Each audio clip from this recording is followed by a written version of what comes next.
Hello there, and welcome to the Sleepless Scientist, a quiet place in the cosmos where your thoughts can unwind and knowledge becomes a soft lullaby for the night. Tonight's journey will take us into one of the most mesmerizing questions science has ever asked.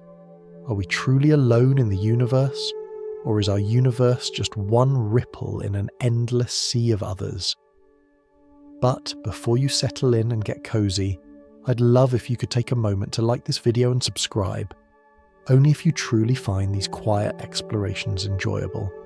And if you'd like, tell me in the comments where in the world you are and what time it is for you right now. It's always a gentle wonder to imagine all of us scattered across the planet sharing this same small moment under the same wide sky. Now, feel free to dim the lights, maybe turn on a soft fan, and let the day drift away. When you're ready, let's begin. Imagine for a moment that you're floating in a calm, dark ocean. The water stretches endlessly in every direction, quiet and still. Around you, countless bubbles rise and drift, each glowing faintly, each enclosing a tiny world of its own. Now imagine that one of those bubbles is ours. Inside it are all the galaxies, all the stars, all the atoms that have ever existed. Everything we've ever known, every person, every memory, every heartbeat, exists within this delicate sphere of expanding space. It feels complete, doesn't it? To us, this bubble is the entire story of existence. Yet, if the sea beyond truly stretches without end, if new bubbles are forever forming in the depths, then perhaps our universe is just one among countless others, each breathing, expanding, fading, and beginning again. This idea, the multiverse, may sound like science fiction, a story from comic books or dreams, but it has quietly emerged from some of the most serious and successful theories in modern physics. It was not born from imagination alone, but from the equations that describe the very fabric of reality. The strange thing is, the deeper physicists look into the laws of our own universe, the more those laws seem to whisper about others.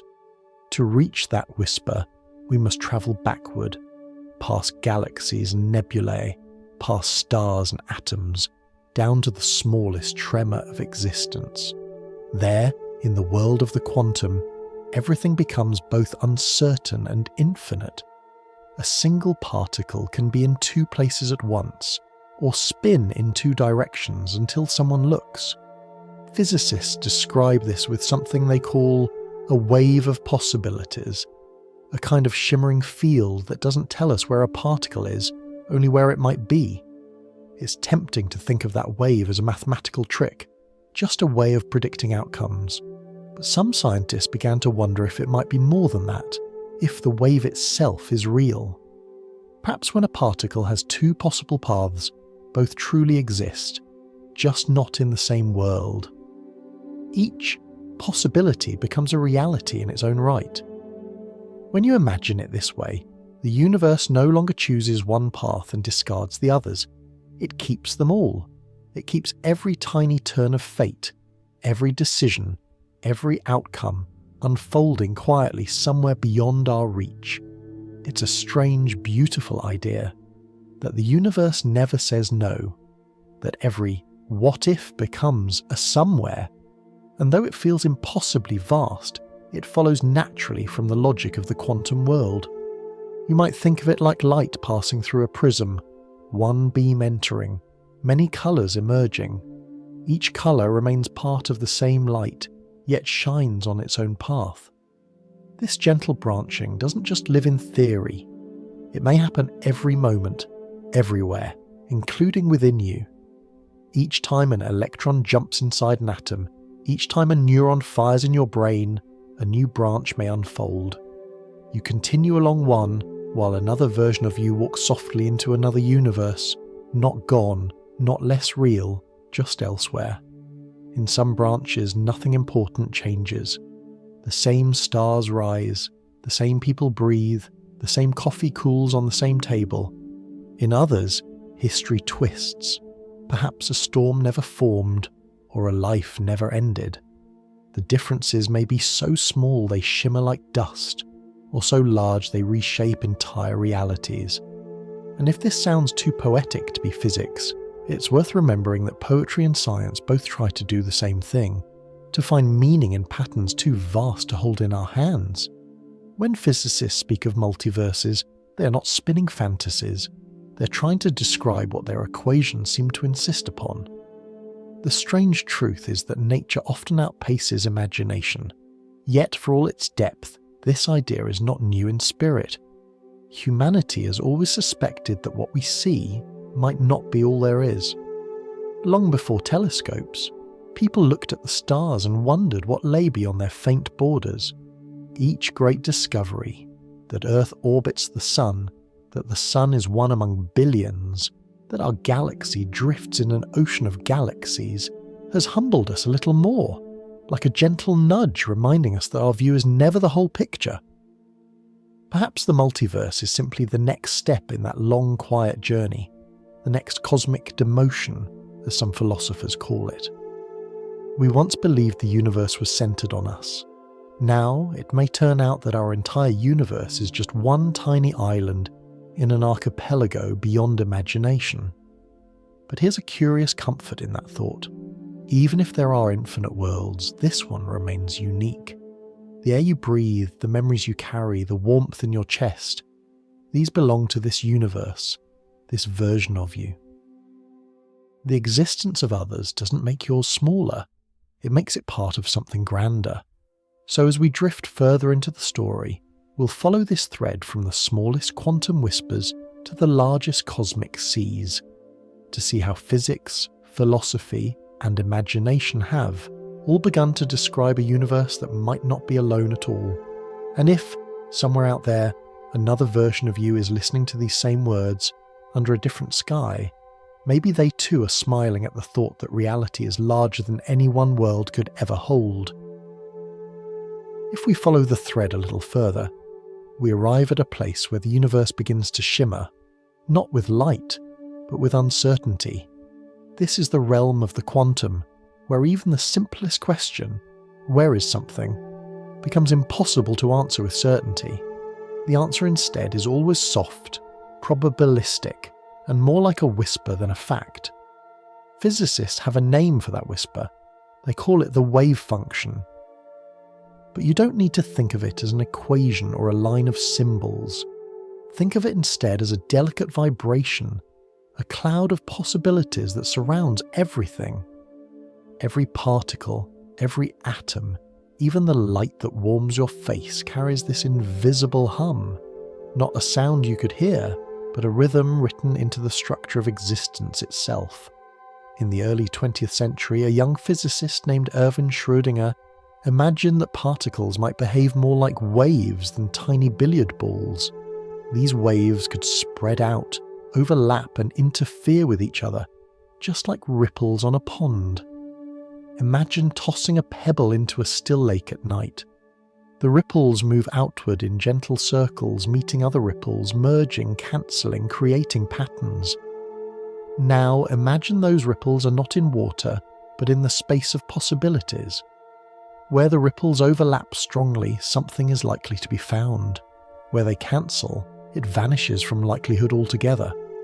This idea felt strange at first, even to Schrödinger himself.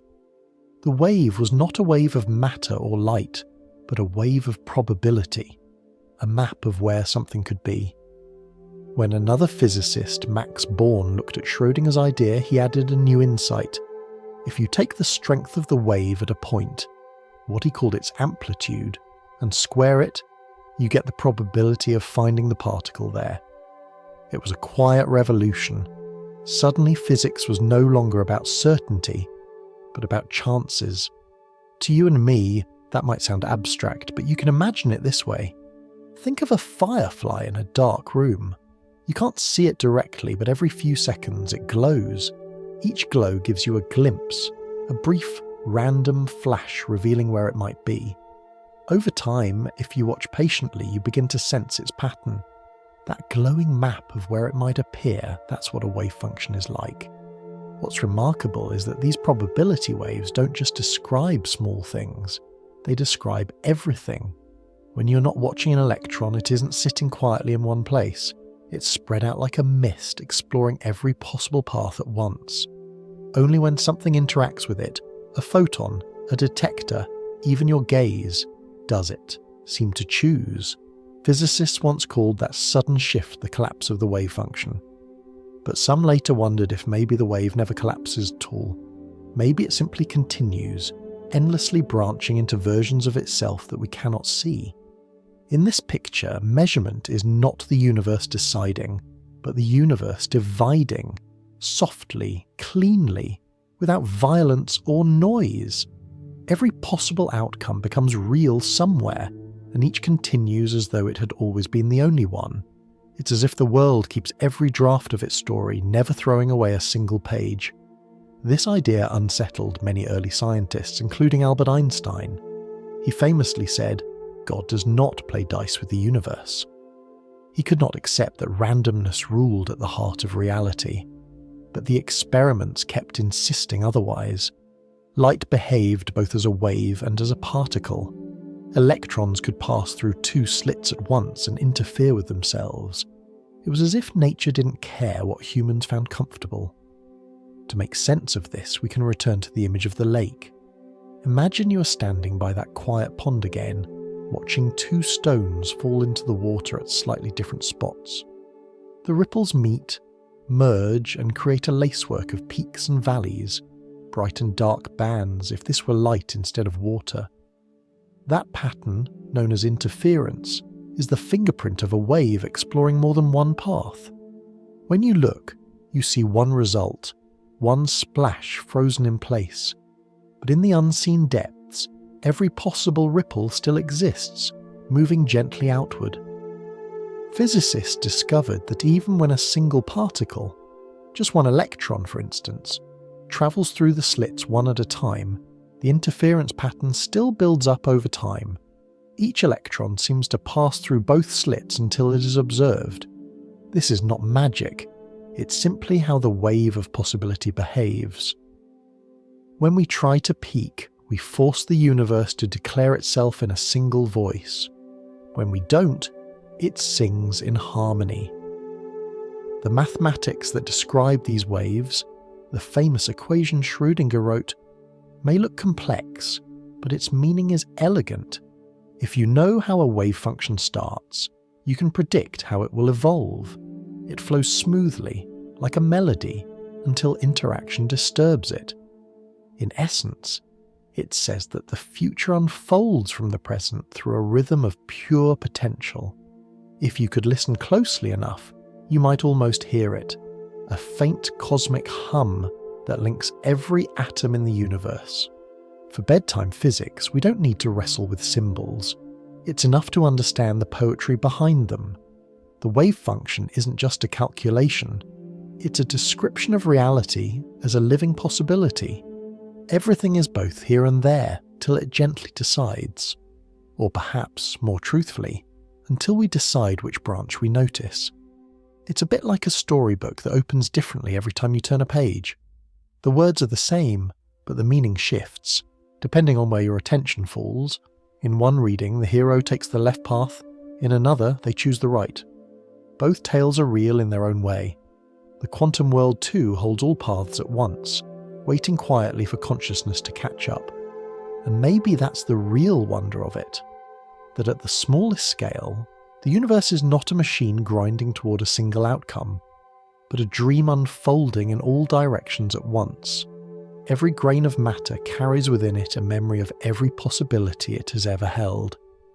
You and I, built from those same grains, are part of that shimmering field.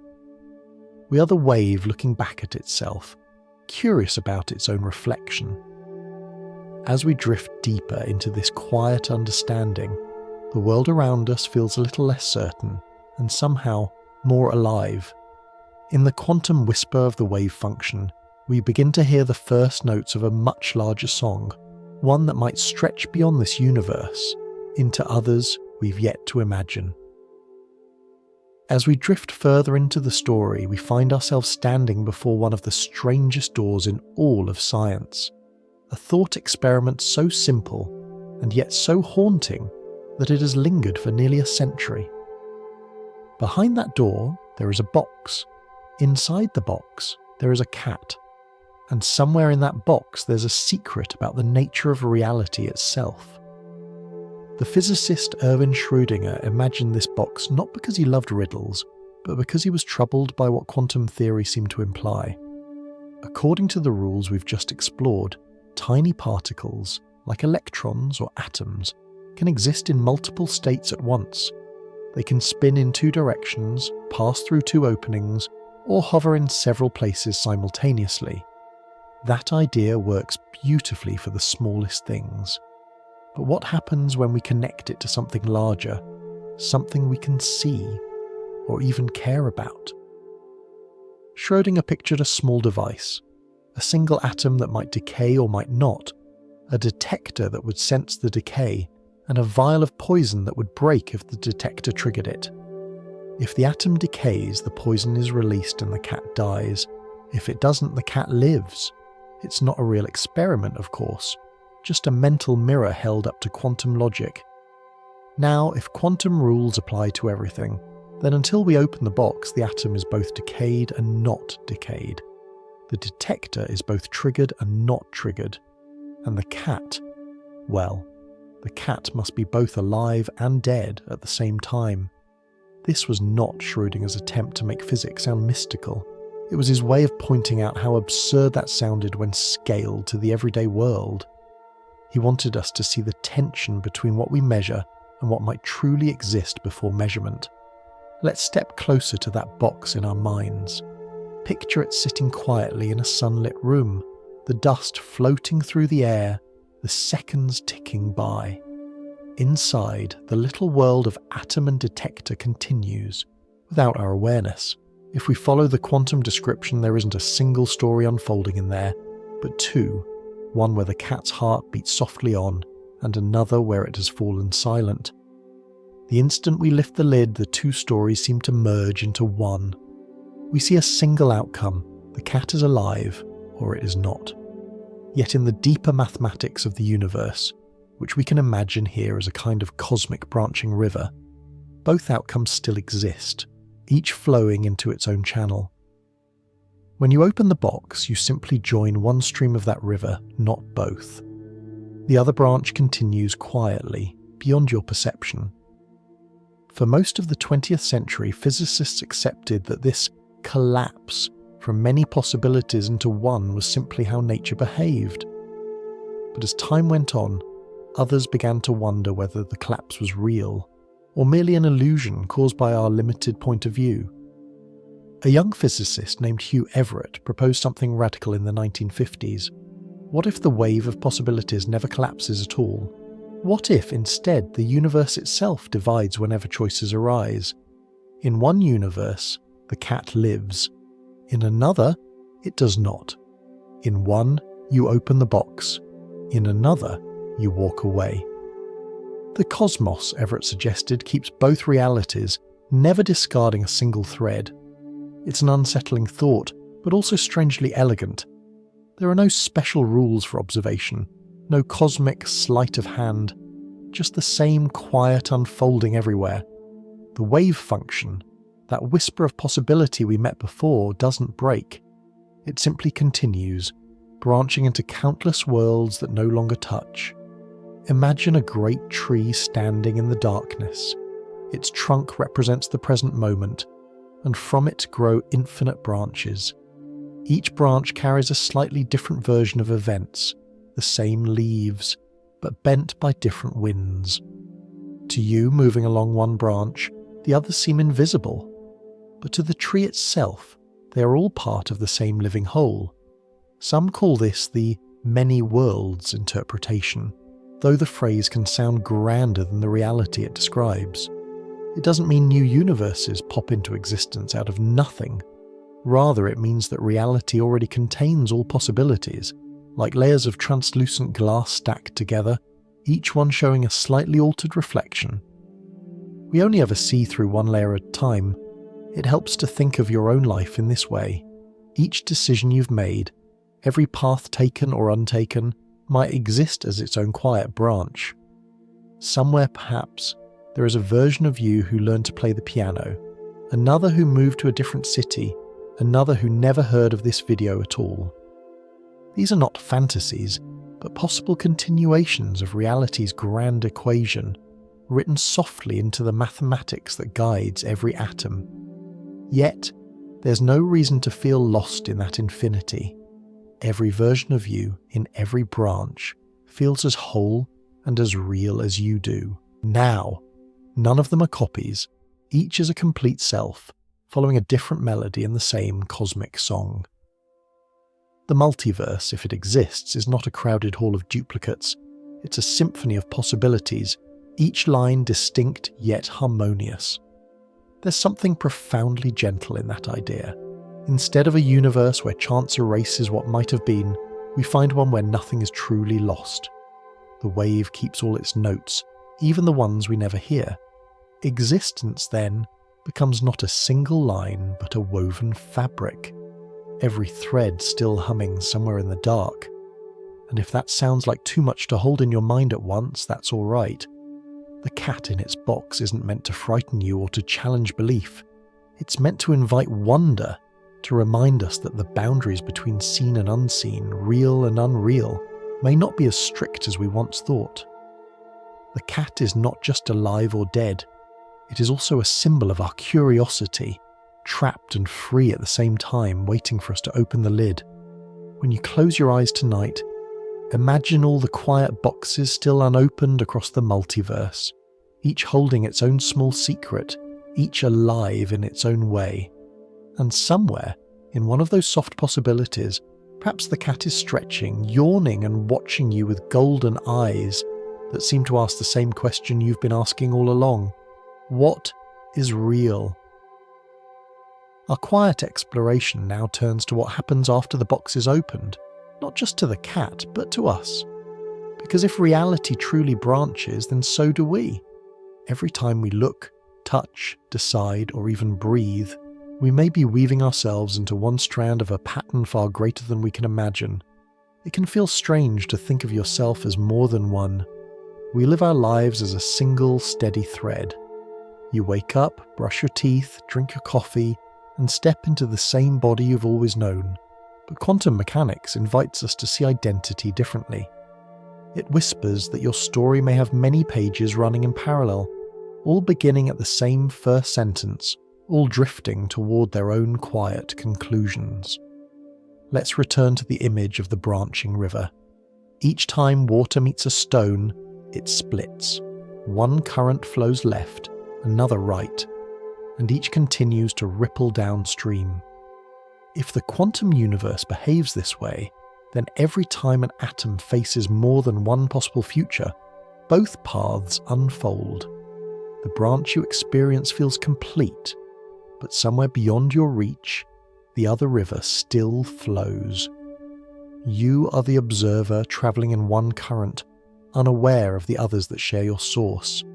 This might sound like fantasy, yet the mathematics behind it, the smooth evolution of the quantum wave, fits perfectly with everything we've seen in experiments. No collapse is needed, only unfolding. The equations don't choose one outcome, they carry all of them forward, endlessly. Physicists call this evolution continuous and deterministic, but we can imagine it more simply. The universe is a great mirror, reflecting every possible angle of itself at once. If you stand before a mirror and lift your hand, your reflection lifts its hand too. But what if you faced a hall of mirrors, stretching beyond sight? Each one would reflect you with a slightly different posture, a slightly altered expression. You might smile in one, frown in another, blink in a third. From your side, you see only one reflection clearly, yet all the others exist in perfect silence. That is the quantum mirror, a space where all reflections are equally real, even if you can only look into one at a time. Hugh Everett's idea was not that new universes are born from nothing, but that the universe we already inhabit is far vaster than we can see. Its fabric includes every potential thread, even those we will never follow. Nothing is destroyed, it simply becomes separate, like colours splitting from a beam of light. Imagine sunlight entering a crystal and scattering into a rainbow. Each hue continues its own way, none replacing the others. In the same sense, the moment you make a decision, to speak or stay silent, to go or remain, the light of your life might scatter into countless shades. What's astonishing is how ordinary this can feel. The laws that govern such branching are the same ones that keep your coffee warm or your heartbeat steady. There's no thunderclap when a new branch forms, no flash of creation. It all happens quietly, everywhere, all the time. Even now, as you listen to this sentence, the universe may be unfurling into countless variations, some where you pause, others where you drift into thought, and perhaps one where you've already fallen asleep. The question then becomes, if these branches are real, what connects them? Do they remember one another? Do they share anything at all? The answer, as far as we know, is no. Once the waves of possibility separate, they lose contact. The paths become independent, like leaves drifting apart on a pond. That process, called decoherence in the language of physics, ensures that each world carries its own consistent story. To understand decoherence gently, picture two tuning forks placed side by side. Strike one, and the other begins to vibrate, resonating through the air. Now imagine thousands of tiny vibrations bouncing between them. If you keep adding vibrations, the harmony becomes too tangled to follow. The sound spreads, blending into the room itself. That's what happens to quantum systems when they interact with their surroundings. The environment becomes part of the song until the original tone can no longer be isolated. What remains are distinct melodies, each continuing separately. Each melody is a world. In this light, reality doesn't split like paper tearing. It diverges like music harmonizing into chords. Each chord plays on, unaware of the others, yet all share the same origin, the same underlying harmony that began at the Big Bang. You and your infinite counterparts, then, are not strangers. You are notes in the same cosmic chord. This vision of the universe removes the need for luck or collapse or dice. It restores something Einstein missed, a sense of order, even in the apparent chaos. Everything that can happen, happens. Every branch is written. Every equation resolves somewhere. The world we experience is just one verse in the endless poem of existence. And perhaps this is why the many worlds idea, once ridiculed, now fascinates both scientists and dreamers. It is not cold or mechanical, it is tender. It tells us that no choice, no possibility is ever truly erased. The life you might have lived still moves gently through another stream. The words you never said are still being spoken, softly, in another version of this night. It also gives meaning to curiosity. The act of observing, of opening the box, of asking a question, does not collapse the universe into fewer possibilities. It lets you glimpse one layer among many, to notice the shimmering reflection that happens to face you. Every observation, then, is a meeting between your awareness and a particular branch of reality, a brief handshake across infinity. If you close your eyes now, imagine yourself surrounded by countless mirrors. Each one holds a slightly different version of your life. Some are brighter, some dimmer, some nearly identical. You cannot walk into them, but you can feel their presence, like a soft pressure at the edge of your mind, a reminder that existence is richer than any single experience could reveal. And in that awareness lies a quiet peace. You don't have to fear missed opportunities or lost paths. Somewhere, they all continue, each carrying the same spark of curiosity, the same desire to understand. Perhaps in some distant reflection, another you is sitting beneath a different sky, listening to this same thought, wondering as you do how the universe could be so vast and yet so intimate all at once. The path now carries us from the quiet shimmer of quantum worlds to something vaster, the great unfolding of space itself. If we zoom outward from the microscopic dance of particles, we find another mystery waiting. Not how the universe behaves, but how it began. Imagine the universe as it might have been in its earliest breath. Not a wide starry sky, but a glowing mist of energy, so dense and hot that time itself trembled. There were no galaxies yet, no atoms, not even light as we know it. Everything was compressed into a single, bright hum of existence, like the pause before the first note of a song. Then, in an instant, that note rang out. Space began to stretch, and time began to flow. We call that moment the Big Bang, but the name can be misleading. It wasn't an explosion in space, it was an expansion of space.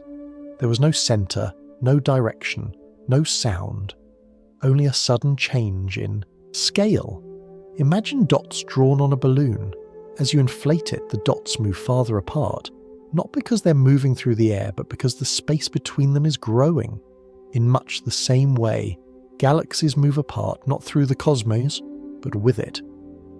In those first fleeting moments, something extraordinary happened, a process scientists now call cosmic inflation.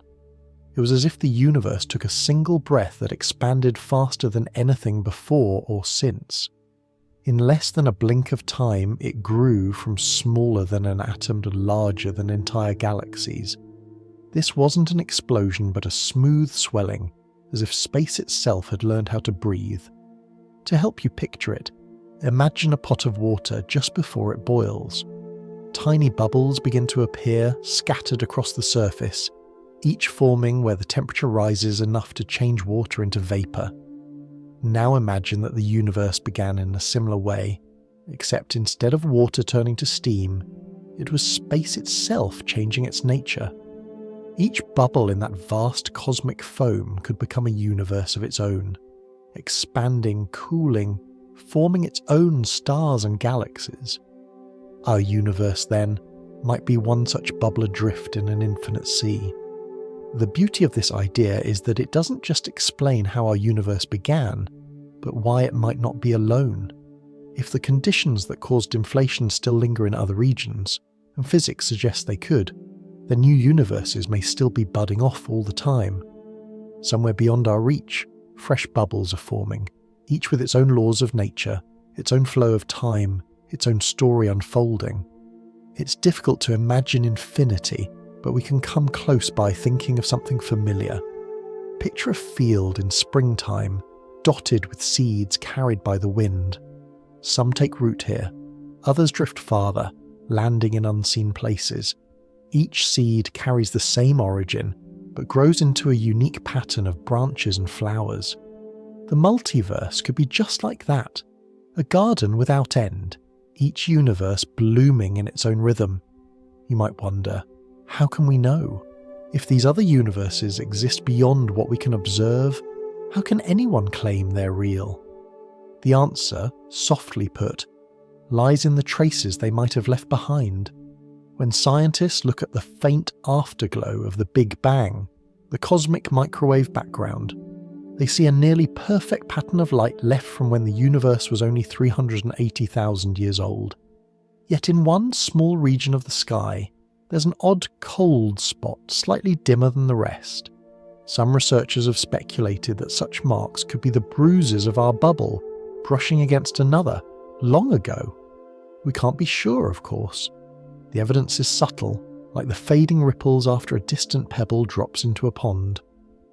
But even that possibility fills the imagination. Perhaps somewhere, just beyond the horizon of what we can see, another universe once grazed ours, leaving a soft fingerprint in the cosmic fabric before drifting away forever. Inflation also explains something else that puzzled scientists for decades: why our universe looks the same in every direction. When we peer deep into space, the light from faraway galaxies shows that the cosmos is astonishingly smooth and uniform. Temperatures differ by only the tiniest fraction, even across distances so immense that light has taken billions of years to cross them. Inflation provides an answer. Before space began its great expansion, Everything was close enough to share its warmth, like steam inside a teapot before the lid lifts. When space suddenly stretched, that uniformity expanded with it, leaving us a cosmos that appears balanced and calm on the grandest scales. If we translate the physics into gentle language, inflation tells us this: the universe was born restless, then relaxed. It expanded faster than light, not because it broke any rules, but because those rules themselves were just being written. Space was not a stage for creation, it was creation unfolding from within. And here's the most poetic twist. Inflation, if true, never truly ends. It slows down in some regions, like ours, allowing matter, stars, and life to form. But elsewhere, it keeps going, forever creating new bubbles, new beginnings. This endless process is called eternal inflation. It suggests a cosmos that never stops breathing, where universes are like notes in an eternal melody. Some are short, others long, but the song itself never ceases. When you think of the night sky now, imagine that every star you see may be just a flicker from one bubble, one verse in an infinite composition. Somewhere beyond, in regions that light will never reach, others are shining too, invisible to us, yet equally real. It's humbling to realize that our entire visible universe, with its hundreds of billions of galaxies, might be just one small ripple in a cosmic sea without end. But it's also strangely comforting. If creation is infinite, then so is renewal. Every ending somewhere is a beginning elsewhere. The universe doesn't just happen once, it happens forever. As we move onward, we'll look more closely at what these cosmic bubbles might be like, and how each could hold its own version of reality. A different balance of forces, a different rhythm of stars. For now, as you rest beneath your own night sky, let this thought drift quietly through your mind. Perhaps the darkness above is not empty, but full, filled with the soft exhalations of countless worlds, all breathing together in the same silent, endless breath. From here, the story opens into something both playful and profound, a vision of the cosmos as a vast bath of bubbles, each one its own private universe. It's an image so light-hearted that it almost feels like a dream, yet it arises from the most serious physics humanity has ever written. And in this dream of bubbles, we may find the most elegant explanation for why anything exists at all. Let's return for a moment to that instant of cosmic inflation, the great expansion that began everything. Inflation didn't happen evenly. Some regions of that early energy field stretched and cooled just enough to stop inflating, forming islands of calm where matter could take shape. Other regions kept inflating, carrying on into the distance faster than light could ever follow. The result, physicists believe, is a frothing sea of universes, forever forming like bubbles rising through boiling water. Imagine holding a spoon just above the surface of a pot that's beginning to simmer. Tiny globes form, shimmer, and drift upward before bursting. If each bubble were a universe, the surface of the pot would never run out of them. Some would be small, others enormous, some would merge, others would vanish before you could blink. But the water itself, the medium beneath, would go on bubbling forever. That's eternal inflation, described not as an equation but as a gentle image, creation that never finishes creating. Our own universe is one such bubble. Inside it, the temperature dropped, matter condensed, stars lit up, and galaxies began their long spiral dance. Time, space, and life all unfolded within this delicate sphere of existence. But beyond its shimmering boundary, the cosmic pot still boils. New universes are still being born, still drifting away, each beyond the reach of the others. You might imagine these bubbles touching, perhaps even colliding. Physicists have wondered the same thing. If two universes brushed against each other in their early stages, the collision could leave faint traces in the glow that fills our own sky, what scientists call the cosmic microwave background. the afterlight of creation. These traces would appear as circular scars, cold or hot spots slightly out of place. Some researchers think they may already have glimpsed them, though it's far from certain. Still, the possibility itself is poetic, that somewhere in the light we see every night, there may be the memory of another universe brushing softly past ours. Each bubble might have its own rules, different strengths of gravity, different types of matter, even different numbers of spatial dimensions. The constants that seem perfectly tuned for life here may be simply the conditions of our own little sphere. In another bubble, stars might never form. In yet another, time might flow differently altogether. From this perspective, what we call fine-tuning may just be the gentle diversity of infinity. A familiar example can help make sense of it. Picture a snowflake. Each one forms under the same laws of physics, from the same simple ingredients, water and cold air, and yet every snowflake is unique. Tiny variations in temperature, pressure, and motion create an infinite variety of crystalline forms. The universes of the multiverse may be much the same. The underlying principles are constant, but the patterns they freeze into are endlessly varied. It's almost humorous, in a quiet cosmic way. We spend centuries searching for the perfect equation, the single unifying rule that explains everything, and perhaps nature has already answered. There isn't one pattern. There are all patterns. Reality may not choose. It may allow every version to exist, each exploring a slightly different melody of the same eternal song. This view transforms even the concept of creation itself. In most of human history, we imagined a universe with a clear beginning, a single act of birth. But inflation paints a different picture. Creation is not a one-time event, but a constant blooming. Somewhere, in the depths of the cosmic ocean, a new universe is forming right now, its own time beginning to tick, its own light just starting to breathe. It's a quiet reminder that existence is always renewing itself, even as we sleep. Some physicists call this endless process the Level 2 Multiverse, a hierarchy beyond our observable space, but we don't need the labels. It's enough to imagine the idea softly, a sky beyond our sky, where bubbles shimmer in the dark, each containing its own galaxies and suns. In one, the stars may burn blue and quick, in another red and slow. In one, life might never arise. In another, consciousness might bloom in forms we can't imagine. Each universe is a verse in a poem that has no final line.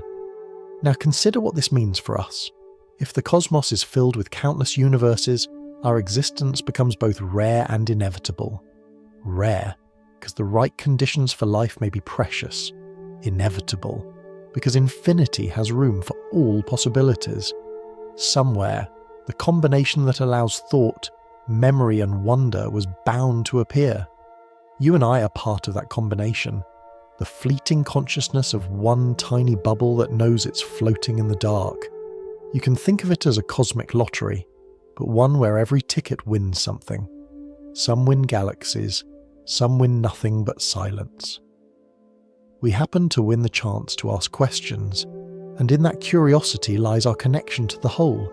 Each question we ask, each discovery we make, is the universe noticing itself, whispering across the boundary between bubbles, "I exist." There's also a quiet humility in this view. It reminds us that we are not at the centre, not even of our own bubble. We are travellers in a universe that itself may be one traveller among many. And yet, despite this vastness, nothing about our existence feels less meaningful. In fact, it becomes more so. To be aware, even for a moment in a sea of infinite worlds, that awareness is itself a miracle. As you listen now, you might picture those bubbles rising through the darkness, drifting apart like lanterns released into an endless night. Each shines briefly, illuminating its own corner of reality, before fading softly into the distance. And just as one lantern fades, another appears. Creation continues its Gentle rhythm, never hurried, never ending. In the grandest sense, this is what inflation teaches us. Not just how the universe began, but that beginnings themselves are woven into the fabric of reality. The cosmos doesn't have a single story. It has a chorus of them, all humming together beneath the same infinite sky. So as we drift onward, we'll look closer at what these other worlds might be. How space could hide higher dimensions, and how our own universe might just be one delicate film floating in a deeper ocean of existence. But for now, let your thoughts rest on this image. The bubble of our world, fragile and glowing, one breath in the eternal bath of creation. Our quiet journey now turns toward a stranger landscape, one that can't be seen, yet might cradle every universe that ever was. Imagine the scene softening, the stars fading for a moment, and space itself bending open like a page being turned. What lies beyond may not be more galaxies or more light, but something deeper. Dimensions folded upon dimensions, a silent architecture beneath reality. The story begins with an idea born from the search for unity. For generations, physicists dreamed of a single description that could explain everything from the falling of an apple to the glow of a distant quasar. Einstein's general relativity beautifully explained how gravity bends the fabric of space-time, but it could not describe the tiny world of particles and forces revealed by quantum mechanics. The two theories stood apart, like two melodies playing in different keys. In the late 20th century, scientists began to suspect that the solution might lie in the vibrations themselves. Instead of imagining particles as points, tiny dots with no size, they wondered if each particle could be a minute string, vibrating in different ways. Each mode of vibration would create a different particle, just as the same violin string can sing many notes. In this way, the universe became not a machine of solid pieces, but a grand symphony of vibration. You can picture it gently, every atom, every photon, every grain of matter humming with its own tone. The cosmos as a concert hall of invisible strings, each resonating through the quiet air of space. When those strings vibrate in harmony, matter forms, light travels, and the fabric of space itself ripples with gravity's touch. This vision came to be known as string theory. It wasn't just a theory about matter, it was a new language for reality. The mathematics whispered that these strings could not exist in our familiar 3 dimensions of space. To make their vibration stable, the universe would need extra dimensions, curled up so small that we cannot see them. Try imagining this. A sheet of paper looks flat when you see it from far away, but up close you notice its thickness. In the same way, space might look 3-dimensional from our human perspective, but on scales far smaller than atoms, there could be hidden directions, curled loops or tunnels too tiny to notice. These hidden directions would give the strings room to vibrate in all their possible ways, creating the variety of particles and forces we observe. But as the theory deepened, physicists discovered something even more extraordinary. The equations didn't just allow for strings, they also described larger structures, like membranes, that could stretch across space. They called them branes for short. A 1-dimensional brane is a string, a 2-dimensional brane is like a sheet, and a 3-dimensional brane, that could be an entire universe. Now the imagination opens wide.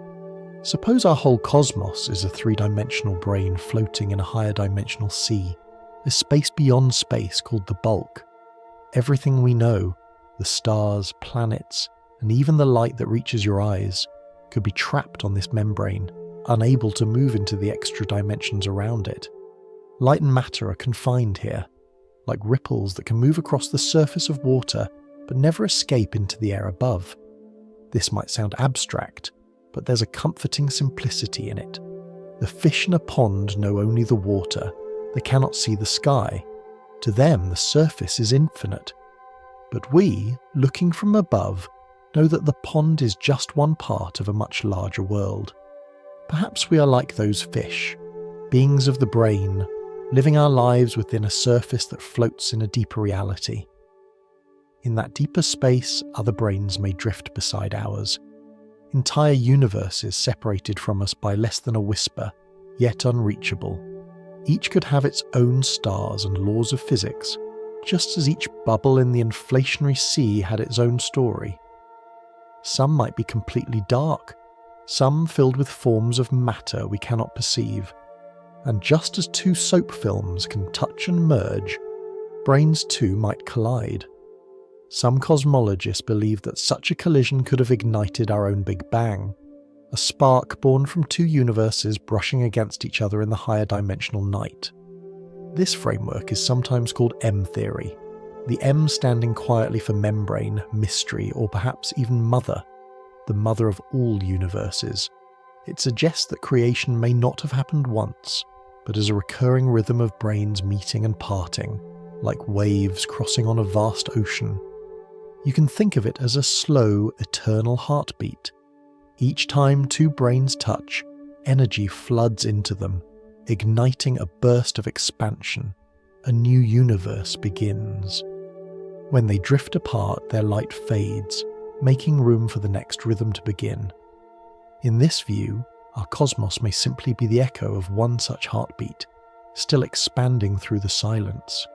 Even though these ideas are wrapped in mathematics far beyond daily life, they carry an emotional simplicity. The universe is not cold or mechanical, but dynamic and creative. It folds and vibrates and breathes. It hums in hidden dimensions we cannot see but might someday feel in subtle ways, perhaps in the faint tremors of gravitational waves, or in the patterns of cosmic background light that still whisper to us from the dawn of time. And while it's easy to feel small within this picture, there's a gentle comfort here too. If we truly live on a floating membrane surrounded by a sea of other realities, then existence is richer than we ever imagined. Every heartbeat, every moment of thought, is a vibration of that greater fabric. You're not just in the universe, you are part of its music. As we follow this music further, our story will begin to shift again, from these folded dimensions to the strange idea that reality itself might be a kind of projection, like an image cast upon a screen, a hologram not of light, but of existence. But before we drift there, take a moment to picture the unseen ocean we may be sailing through. Vast, dimensional, silent, and within it, our little brain, glowing softly, a sheet of living matter rippling in the dark. The path now carries us toward an idea so delicate and vast that it almost sounds like a whisper from another world. The possibility that everything we see, touch, and remember might not be the full story of reality, but just a shadow cast by something deeper. It is the idea of the holographic universe, that our entire cosmos may be a kind of grand projection, a pattern of information shimmering on a distant surface, much like light forming an image on glass. To reach that thought, we first need to slow down and look at the quiet order hidden beneath all chaos. Throughout the history of science, there has been a growing sense that the universe speaks in the language of mathematics. From the spiral of seashells to the motion of planets, the same ratios, symmetries, and equations reappear, as if nature were a composer using familiar notes to write every melody.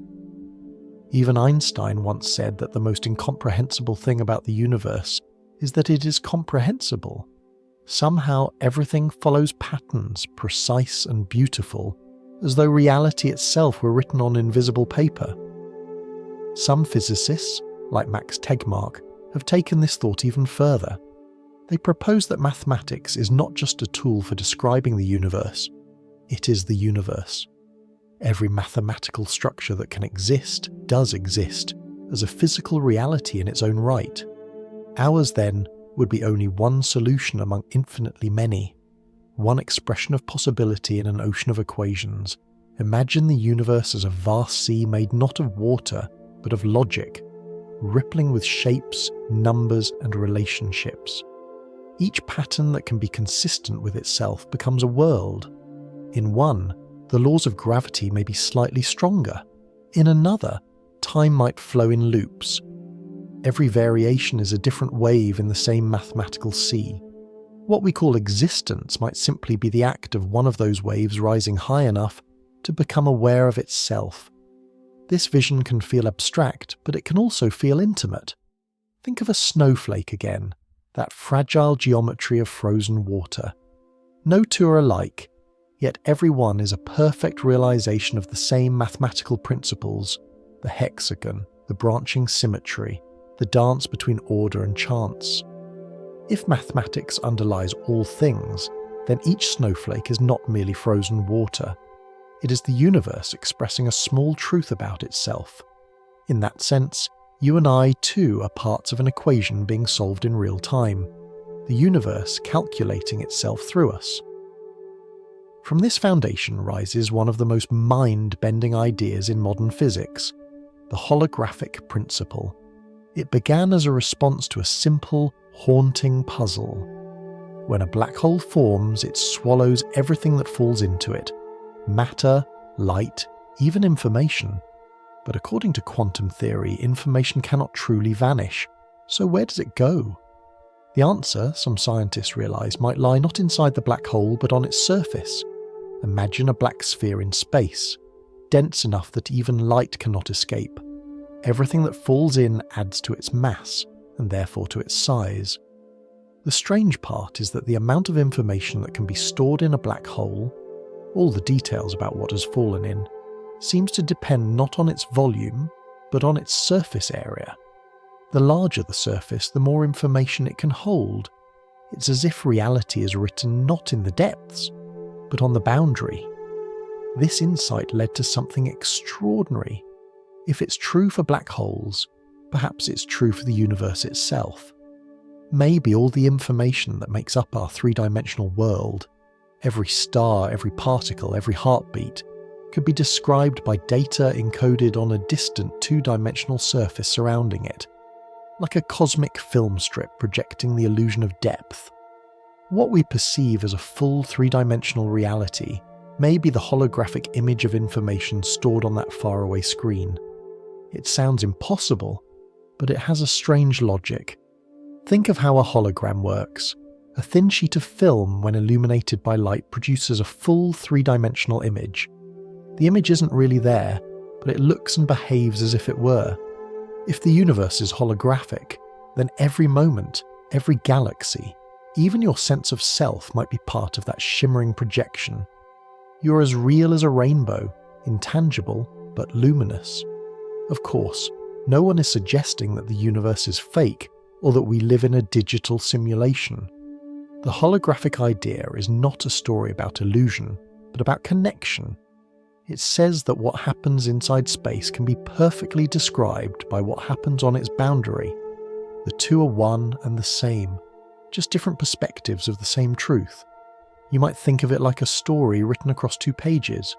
On one page, it's told as a poem, on the other, as a painting.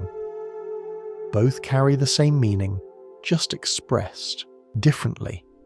The universe may be like that, one story told twice, once as geometry and once as experience. If the idea feels too far away from daily life, bring it closer. Imagine standing by the ocean at sunset. The waves rise and fall, the light scatters across the surface, and beneath it entire worlds of currents and creatures move unseen. You are part of both, the surface and the depth, the reflection and the real. That's how the holographic cosmos might be. Every surface whispering the story of the depths, every point of space carrying the memory of the whole. And somewhere in this mathematical sea, our universe drifts, one shimmering reflection among countless others, each governed by its own equations, each painting a different picture of existence. In some of those worlds, there may be no stars, no time, no life. In others, there could be patterns of awareness so strange we wouldn't recognize them as consciousness at all. Yet all of them belong to the same ultimate structure, the great pattern of mathematics, dreaming itself into being. So, as we pause here, try to imagine that you're not merely observing reality, but participating in its calculation. The atoms that make you, the thoughts that drift through your mind, are all part of the same equation that describes the stars. You're a line of the universe's own poetry, brief, intricate, and luminous. In the next step of our journey, we'll turn from these vast abstractions back toward evidence and experience, to the faint signs, the echoes, the clues that might show us whether any of this is true. But before we go there, take a quiet moment to picture yourself as you truly might be, not separate from the universe, but written into it, a shimmering part of its holographic light. If we follow the thread a little further, our gaze turns back toward the night sky, that quiet dome of ancient light that has always watched over us. Every speck of brightness you see there is a message from the past, and if you listen closely enough, the universe itself begins to hum. It hums in a frequency too soft for ears, too slow for eyes, but it's there, the faint afterglow of creation. Scientists call it the cosmic microwave background, but we might think of it as the universe's baby picture, the lingering warmth left behind when the first light began to move freely through space.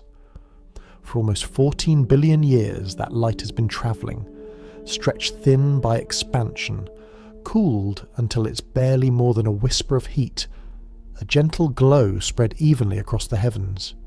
It is everywhere at once, even passing through you now. When astronomers first detected it in the 1960s, it seemed astonishingly uniform, as if the cosmos had exhaled in perfect balance. But as instruments became more sensitive, they found tiny ripples in that smoothness, faint spots a little warmer or colder than the rest. These subtle variations are the fingerprints of the early universe, the places where matter first began to gather into galaxies and stars. Yet among those ripples lies something stranger. In a few regions of the sky, there are patches that seem a little too different, colder, emptier, as though the light there had passed through a shadow. One in particular, often called the cold spot, has intrigued scientists for years. Some think it's simply a statistical quirk, a cosmic coincidence. Others suggest it might be something more, perhaps a faint scar from another universe brushing against ours long ago. Imagine two soap bubbles drifting toward each other in slow motion. As they touch, their surfaces bend and ripple. If our universe were one of those bubbles, a collision like that could leave a subtle imprint in the fabric of space itself. Over billions of years, the mark would stretch and fade, but its echo might remain in the ancient light that surrounds us. When we map the cosmic background, we could be seeing not just the memory of our own beginning, but the faint breath of another world that once came near. Scientists have spent decades studying that afterglow with satellites and telescopes, instruments like COBE's WMAP and Planck, each named for a small step in understanding. These machines orbit silently, gathering the faintest photons, trying to read the wrinkles of time itself. They don't see stars or galaxies, only the soft, endless light left over from when everything was still young. To the researchers who analyse that data, the process is like listening for echoes in an infinite canyon. Every faint variation, every murmur in the static could be a story waiting to be told. And yet, even with all their precision, the results are never certain. The sky is full of noise, cosmic dust, radio interference, the whispers of our own galaxy mingling with those of countless others. To find a message in that murmur is like trying to hear a heartbeat under the sound of rain. The patterns we glimpse might be real, or they might just be the imagination of the instruments themselves. This is what makes science both humbling and beautiful. It teaches us to live with uncertainty, to treat every discovery not as a final answer, but as a deeper question. The scientists who search for evidence of other universes know this well. They don't speak of proof. They speak of possibilities, of hints and patterns that might one day converge into understanding. Even the language they use is gentle. They talk about anomalies, correlations, and signatures, words that sound more like notes in a song than declarations. To them, the cosmic background isn't just data, it's a dialogue between what we know and what we hope to know. And perhaps that's why the idea of the cold spot resonates so deeply. It's not that it proves anything, it doesn't, but that it reminds us how much remains unsolved. Somewhere beyond our visible horizon, the universe may continue endlessly, filled with regions we will never reach. And if those regions have their own histories, their own beginnings and endings, then the faint irregularities in our sky might be the only way they can wave to us across eternity. It's a strangely comforting thought, to look at the darkness and realize that even emptiness has texture. Even silence carries a trace of sound. The cosmic background isn't empty, it's full of memory. Every photon in it has been travelling since before the first stars formed, carrying with it the story of everything that ever was. When we measure it, we are listening to the oldest lullaby the universe has ever sung. In a way, that's what makes cosmology such a deeply human endeavour. We point our instruments outward, but what we're really searching for is connection, a sign that our story belongs to something larger. Whether the cold spot turns out to be a message from another universe or just an artifact of chance, it still reminds us that reality is vast enough to surprise us. So tonight, if you step outside and glance up at the stars, remember that behind their brilliance lies a softer light, one too faint to see, yet filling every corner of existence. It's not the light of any single sun, but the shared glow of all creation. Somewhere in that glow, perhaps, are the faded fingerprints of other skies, other beginnings. And even if those worlds never touch ours again, the memory of their nearness remains, faint but enduring, like a whisper that drifts across time saying only this: we were here too. As we drift further into the story, the light of distant galaxies begins to fade behind us, and once again we return to the smaller, quieter realm, the quantum world where everything begins and ends. It's here, in the subtlest connections between particles, that some scientists think we might glimpse another clue about the nature of reality itself, a connection that could reach across space, or even between universes. The story begins with an experiment so simple and so strange that it seems more like a riddle than science. Imagine two particles, twins born from the same event. You can picture them as tiny sparks drifting apart. According to the usual rules, once separated they should have nothing to do with each other, but the quantum world rarely follows the usual rules. These two particles are what physicists call entangled. That means they share a single description, a single wave of possibility. Even when they travel light years apart, they remain linked in ways we can't easily imagine. If you measure one and find it spinning one way, the other will instantly show the opposite spin, as if they're still communicating faster than light. But no signal passes between them.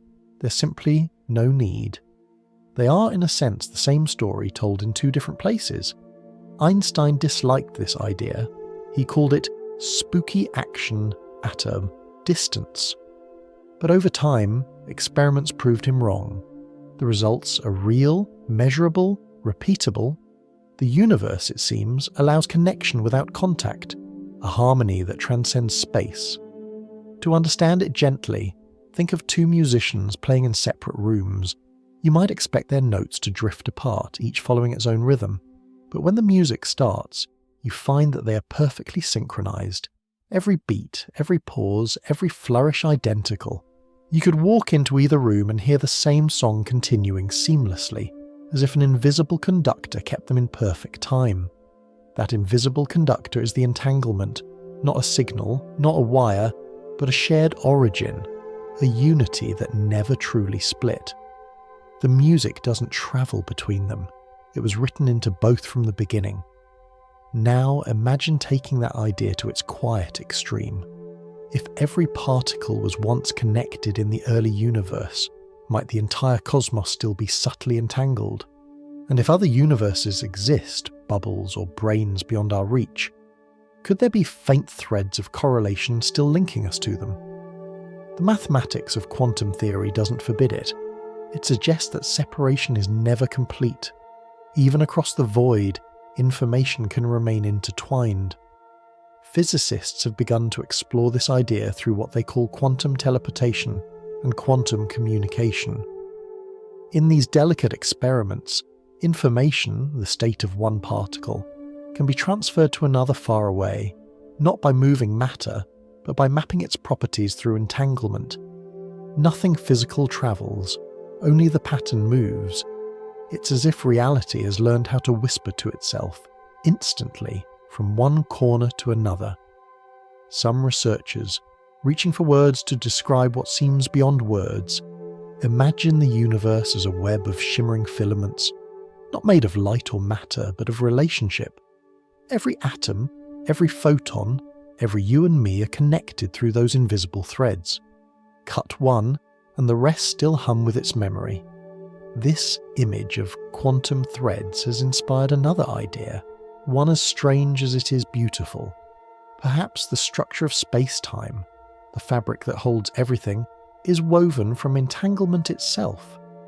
In this view, space is not a stage where things happen.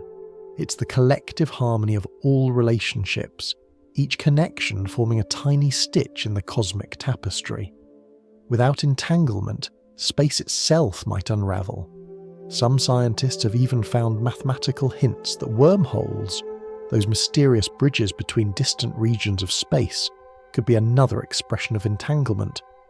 Instead of tunnels carved through the universe, they might be the geometry of quantum connection.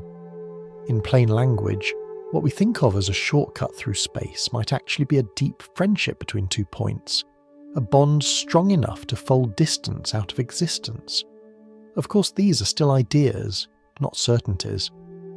We can't test them directly. They live at the border where imagination meets mathematics, where equations become metaphors for things too small or too vast to see. But that's where science often finds its greatest poetry, in the spaces where we know just enough to ask and not enough to answer. Even in daily life, you can feel echoes of this quantum unity. Think of how sometimes you think of someone and they call you at that very moment. It's easy to dismiss as coincidence, and maybe it is. But it's also a small reminder of how deeply connected our minds are to patterns we can't measure. Entanglement doesn't just belong to atoms, it's a metaphor for everything, every conversation, every shared glance, every memory that ties one life to another. The physicist John Bell, who first proposed how to test quantum entanglement, once said that the universe is not made of separate pieces but of relationships. In a way, that's what we've been discovering all along. Whether through gravity-binding galaxies or quantum threads linking particles, everything in existence seems to lean toward togetherness. And perhaps, somewhere beyond our own cosmic bubble, other universes lean too, their waves of possibility overlapping faintly with ours, their light crossing ours in ways we can't yet detect. Maybe the rare coincidences we feel, the sudden moments of intuition or déjà vu, are gentle metaphors for the greater entanglement that binds all of creation. There's no proof of this, of course, only wonder. But wonder has always been the starting point of discovery. It reminds us that even the smallest things can hold the key to the greatest mysteries. So as you rest tonight, imagine those invisible threads stretching outward, from the atoms in your body to the stars overhead, from the edge of our universe to whatever lies beyond.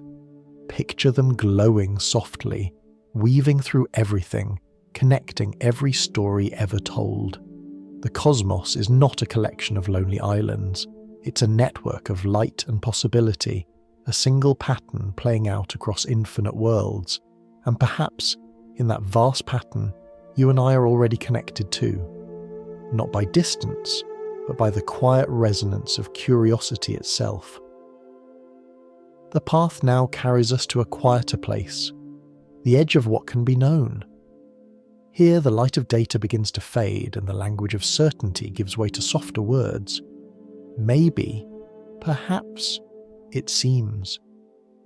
This is the part of the journey where science meets humility, where wonder is not an answer, but a way of listening. If you could step outside the universe for a moment, not in space, but in understanding, you'd see something remarkable. Our entire realm of knowledge, everything we've ever measured or imagined, exists within a kind of cosmic clearing. Around us, the fog of unobserved reality stretches in every direction, vast and silent. We live in that small clearing, looking outward, tracing the dim shapes that fade into mist. Astronomers call that horizon the edge of the observable universe, the farthest distance from which light has had time to reach us since the beginning of time itself. Beyond it, there may be more galaxies, more space, perhaps even other universes, but we can never know for sure. The light from those regions will never arrive. No telescope, no equation, no dream can pierce that veil. You can think of it like standing on a hill in the middle of a foggy forest. The trees close to you are sharp and detailed, but the ones beyond fade into silhouettes, and beyond them, nothing but mist. You know the forest continues, but you'll never see where it ends. The boundary of sight is not the boundary of existence. Every discovery in science pushes that horizon back a little farther. We build larger telescopes, faster computers, more delicate instruments, each one a small candle against the darkness. But even as the light expands, so does the mystery. The more we learn, the larger the unknown becomes. It's as if knowledge itself is an ocean tide, washing gently against an infinite shore. This limitation isn't a failure, it's a gift. It reminds us that reality is richer than our senses, that there will always be more to explore. Every unanswered question is a doorway, every uncertainty a form of invitation. Science doesn't end at the edges of understanding, it begins there. Some thinkers call this mystery the cosmic horizon problem, but that phrase can sound colder than it is. It's really just another way of saying that we see only a fraction of what exists. Beyond the visible sky may lie other regions where physics took a slightly different turn, places where the strength of gravity, or the charge of particles, or even the direction of time unfolded differently. If eternal inflation is true, then those distant regions may be entire universes unto themselves, drifting in the fog, unseen and perhaps unseeable. At first, that might sound discouraging, as though the universe keeps its deepest secrets hidden from us. But there's another way to look at it. Maybe the reason we can see this particular clearing, this calm pocket of reality, is because it allows us to exist at all. Physicists call this idea the anthropic principle, though the name is far less important than its meaning. It simply suggests that we find ourselves in a universe suited for life because, if it weren't, we wouldn't be here to wonder about it. Like a flower blooming in one small patch of sunlight, consciousness arises where the conditions happen to be just right. In a multiverse filled with infinite variations, most worlds would be empty or short-lived, too hot, too cold, too brief. But a few would strike the delicate balance needed for chemistry, for biology, for thought, and so it's no coincidence that we exist in one of those few. Not because we were chosen, but because this is one of the rare clearings where life can breathe. You can feel this truth even without mathematics.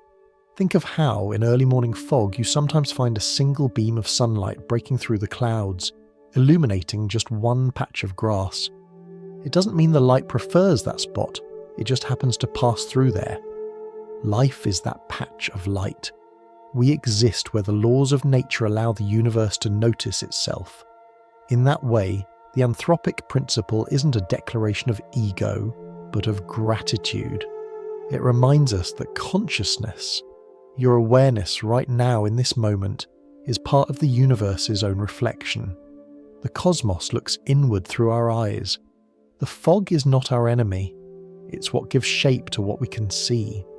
Without the unknown, there would be no horizon, and without the horizon, no wonder. It's humbling to realize that even our most advanced theories, the equations that describe quantum fields or cosmic expansion, reach only so far before dissolving into that fog, the universe keeps its secrets with quiet grace. Perhaps it knows that mystery is what keeps us awake, that the search itself is the song we were meant to sing. And in truth, the fog has never stopped us. We've learned to navigate it by listening, not just seeing. Every experiment, every observation is a form of echolocation, like a whale calling out into the deep. The answers come back faint and delayed, but they come not as shouts of certainty, but as gentle ripples guiding us onward. Maybe that's why we're drawn to the night sky, even when we know how much we'll never reach. Looking up is its own kind of meditation, an acknowledgement of limits and a celebration of curiosity. The stars remind us that knowledge and mystery are not opposites, they are partners in the same dance. So, when you think about the multiverse, about all those unseen worlds, all those versions of existence, it's all right if the fog feels endless. It's supposed to. The fog is the universe's way of saying that its story isn't finished, that there are still pages left to write, and maybe, just beyond that veil, reality continues in ways we can't yet imagine, not as something distant or separate, but as an ongoing conversation between what is known and what is still waiting to be known. As we step beyond this horizon of knowledge, our story will begin to turn inward, away from telescopes and theories, and toward the human heart that seeks them. Because the next great mystery isn't out there at all. It's within us, in the choices we make, the reflections we see, and the countless versions of ourselves that might exist quietly in the light beyond the fog. From here, the story turns gently inward. We leave behind the edges of the cosmic fog and drift back toward the small, familiar world of human choices, the quiet intersections where physics meets life. For all its equations and vastness, the multiverse isn't just about galaxies or cosmic bubbles. It's also about you and the choices you make every day, as ordinary as breathing. Think of this morning. Maybe you chose coffee over tea, or paused to check your phone before stepping outside. Each tiny decision seems to vanish the moment it's made. But in the language of the quantum world, nothing ever really disappears. Every possibility that could have happened still exists, branching softly into its own version of reality. This is the tender logic of the many worlds idea, that every possible outcome of every event unfolds somewhere side by side, like pages of a book being read all at once.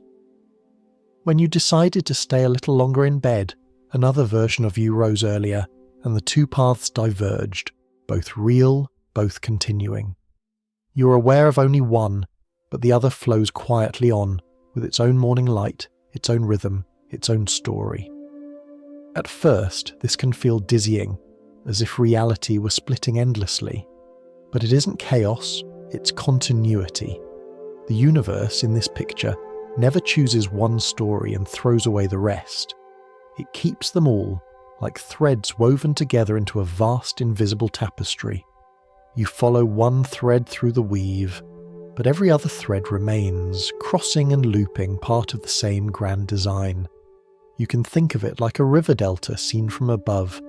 Each time the current meets an obstacle, it divides, sending new streams in every direction. Some grow wide and deep, others narrow and fade, but all remain connected to the same source, the same flow of existence. In one branch, you might find yourself standing under rain. In another, the sun might be shining. Both are real. You just happen to be standing in one of them now. This is the universe not as a single path, but as an unfolding of possibilities. And when you look at it this way, choice itself becomes sacred. Every decision, no matter how small, is a way the universe explores its own potential. When you speak, remain silent, smile, or walk away. Somewhere, in some quiet version of the world, another possibility continues. But this isn't meant to suggest that life is mechanical, or that you are just one of countless duplicates. The many worlds view isn't about copies, it's about continuity. Each version of you is fully itself, complete and whole, living out one genuine thread of experience. You're not a fragment, you're a full melody in an endless symphony. The existence of other notes doesn't make your own less true, it completes the harmony. Sometimes imagining all those other selves can make you feel small, but it can also bring comfort. Because in such a universe, nothing is ever entirely lost. Every path taken and untaken still exists somewhere, like light scattered through a prism. The dream you let go of, the conversation that never happened, the version of you who stayed, who left, who tried again. They're all still out there, living quietly in the soft fabric of possibility. And perhaps that's why our choices matter so deeply. If every potential outcome unfolds, then choice is not about narrowing options, but about awareness, about deciding which branch you will walk in, which story you will inhabit. You can't control the infinite, but you can be present in the version of life you find yourself in. You can live it fully, kindly, as if this one thread were the whole tapestry, because to you, it is. Imagine standing at a crossroads with 1,000 invisible paths extending before you. You can only walk one, but that doesn't mean the others vanish. They simply curve away into the unseen, each carrying its own rhythm, its own lessons. You're one traveller among infinite travellers, all moving through the same forest from different directions. Every step you take echoes softly through all the others. This way of seeing life changes the texture of regret. If every possibility exists, then the things we call mistakes might simply be the roads we chose to explore. And the lives we didn't live, the dreams we didn't follow, are still being lived somewhere, carried by other versions of ourselves who made different turns. You don't have to feel that you've lost them. You can simply whisper to them across the branches, "I hope you're doing well." This thought might seem too poetic to belong to physics, but it's part of the same logic that governs the smallest particles. When an electron can be in many states at once, when light can travel both paths until observed, it reminds us that nature itself doesn't discard potential, it embraces it. We too are made of that same quantum grace. You might wonder, though, if all outcomes exist, what becomes of meaning? Does anything truly matter? But perhaps meaning is not erased by abundance. It is deepened by it. Each universe is a place where consciousness discovers a different truth. Each version of you learns something the others cannot. Together, they form the complete story of what it means to be alive. So maybe the purpose of your life isn't to choose correctly, but to choose sincerely. Every action becomes an act of participation in the grand experiment of existence. When you listen to a friend, when you forgive, when you take a risk, the universe learns something through you. Your choices are its thoughts, brief, luminous, unfolding forever. And tonight, as you rest, it's enough to remember that you are exactly where you need to be. In another universe, you are somewhere else, living another life, following another path. But here, in this one, the air is still, the world is quiet, and this version of you, the one listening to these words, is entirely, wonderfully real.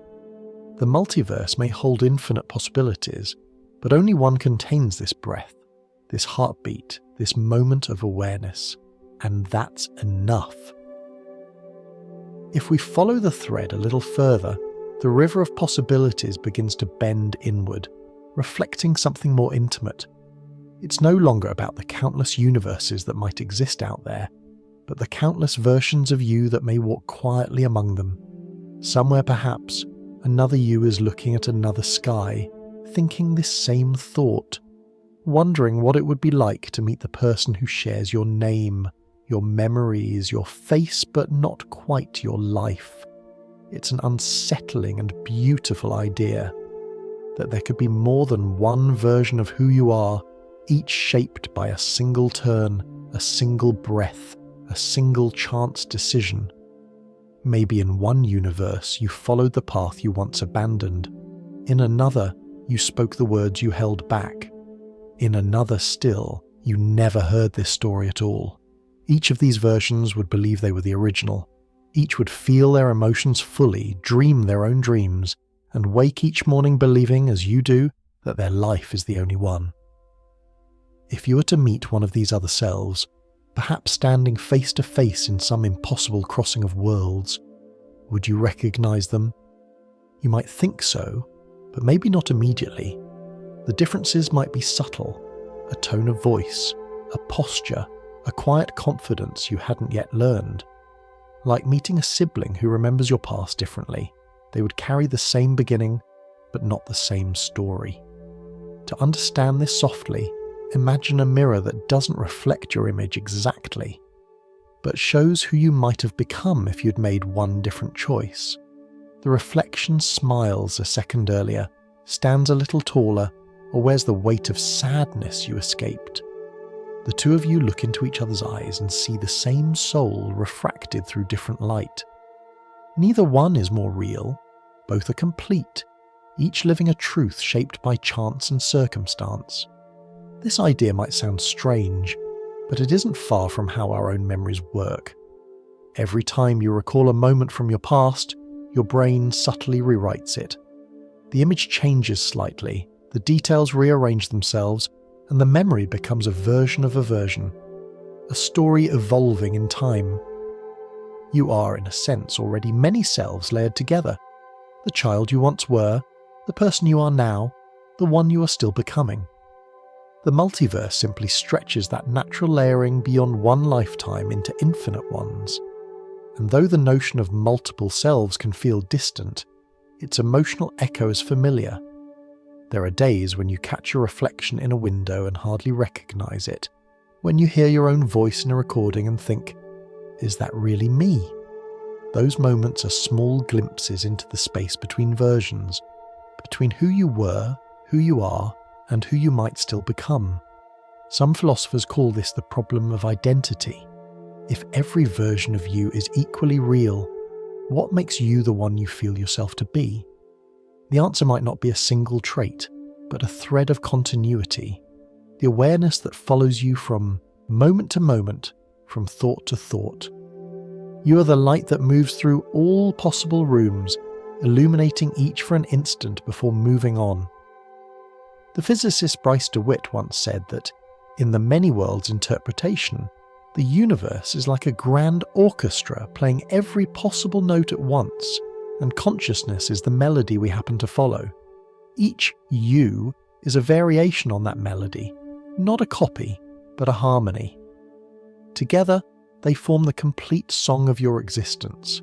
You can feel this idea in the small coincidences of life, the fleeting moments when you sense you've done something before, or when a dream blurs into waking reality. Perhaps those sensations are not just tricks of memory, but quiet ripples from nearby versions of yourself, places where your life took a slightly different turn, still humming softly beside your own. If you find that thought comforting, it's because it suggests that none of your experiences are wasted. Even the paths you never walked, the people you never met, the mistakes you never made, they exist somewhere, lived out by other versions of you. Those lives are not competitors, they're companions. Together they tell the full story of who you are, each exploring a possibility the others could not. It also means that empathy becomes something much deeper. When you meet another person, you're not just seeing a stranger, you're meeting another version of the universe experiencing itself in a slightly different way. Perhaps that's why human connection feels so profound, even when brief. We recognize something of ourselves in others because at some deeper level, we're all branches of the same cosmic tree, growing in different directions but sharing the same roots. If you could speak to one of your other selves, perhaps in a dream or in that quiet space between waking and sleep, what would you say? Would you ask them what they've learned, or tell them what you regret? Or would you simply share a moment of understanding, a mutual nod across the distance, knowing that both of you are doing your best with the lives you've been given? Maybe that's what self-compassion truly is, not just forgiving the person you are now, but forgiving all the versions of yourself that exist elsewhere. the one who stumbled, the one who stayed silent, the one who left. They are all still part of the same being, still learning in their own way. When you're kind to yourself, you're kind to them too. This perspective can change the way you see your life. Every moment becomes a convergence, a quiet meeting point between infinite paths. The you who's here now isn't better or worse than the others. You're simply the one walking this particular road. And if you ever feel lost, remember, there are countless versions of you who made it through. Somewhere, another you has already found peace. As you close your eyes tonight, imagine them, all those other selves, like distant lights, scattered across a dark sea. Each flicker is another world, another heartbeat, another reflection of you.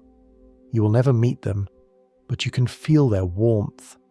And perhaps, in some subtle way, they can feel yours too. Because in the end, the multiverse isn't just a story about physics or probability.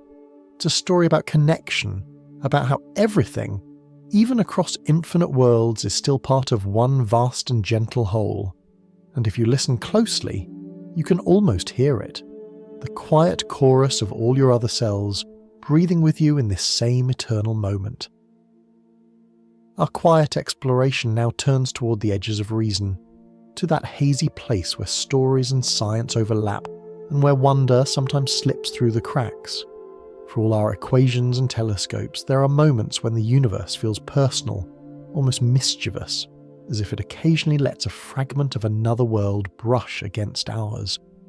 These are not proofs, not evidence in the scientific sense, but human echoes, tales whispered in the half-light between reality and dream.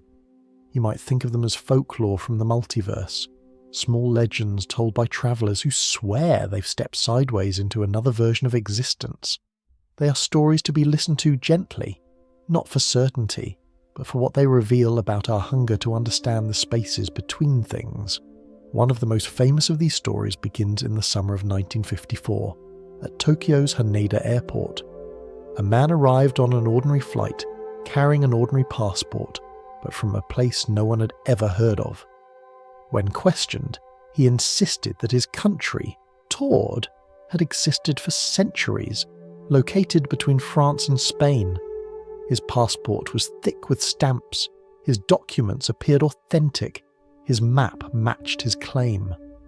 Officials, baffled, detained him overnight for further questioning, but by morning he had vanished from the locked hotel room where he was kept. No trace of him was ever found. To this day, no nation called Tord exists on any map. Was it a hoax, a mistake, or something stranger? The story, passed through retellings and embellishments, has taken on the texture of myth.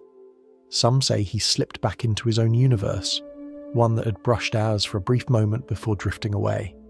Whether true or not, the tale endures because it stirs something quiet in us, that sense of being slightly out of place in our own world, as if the boundaries of reality are thinner than they seem.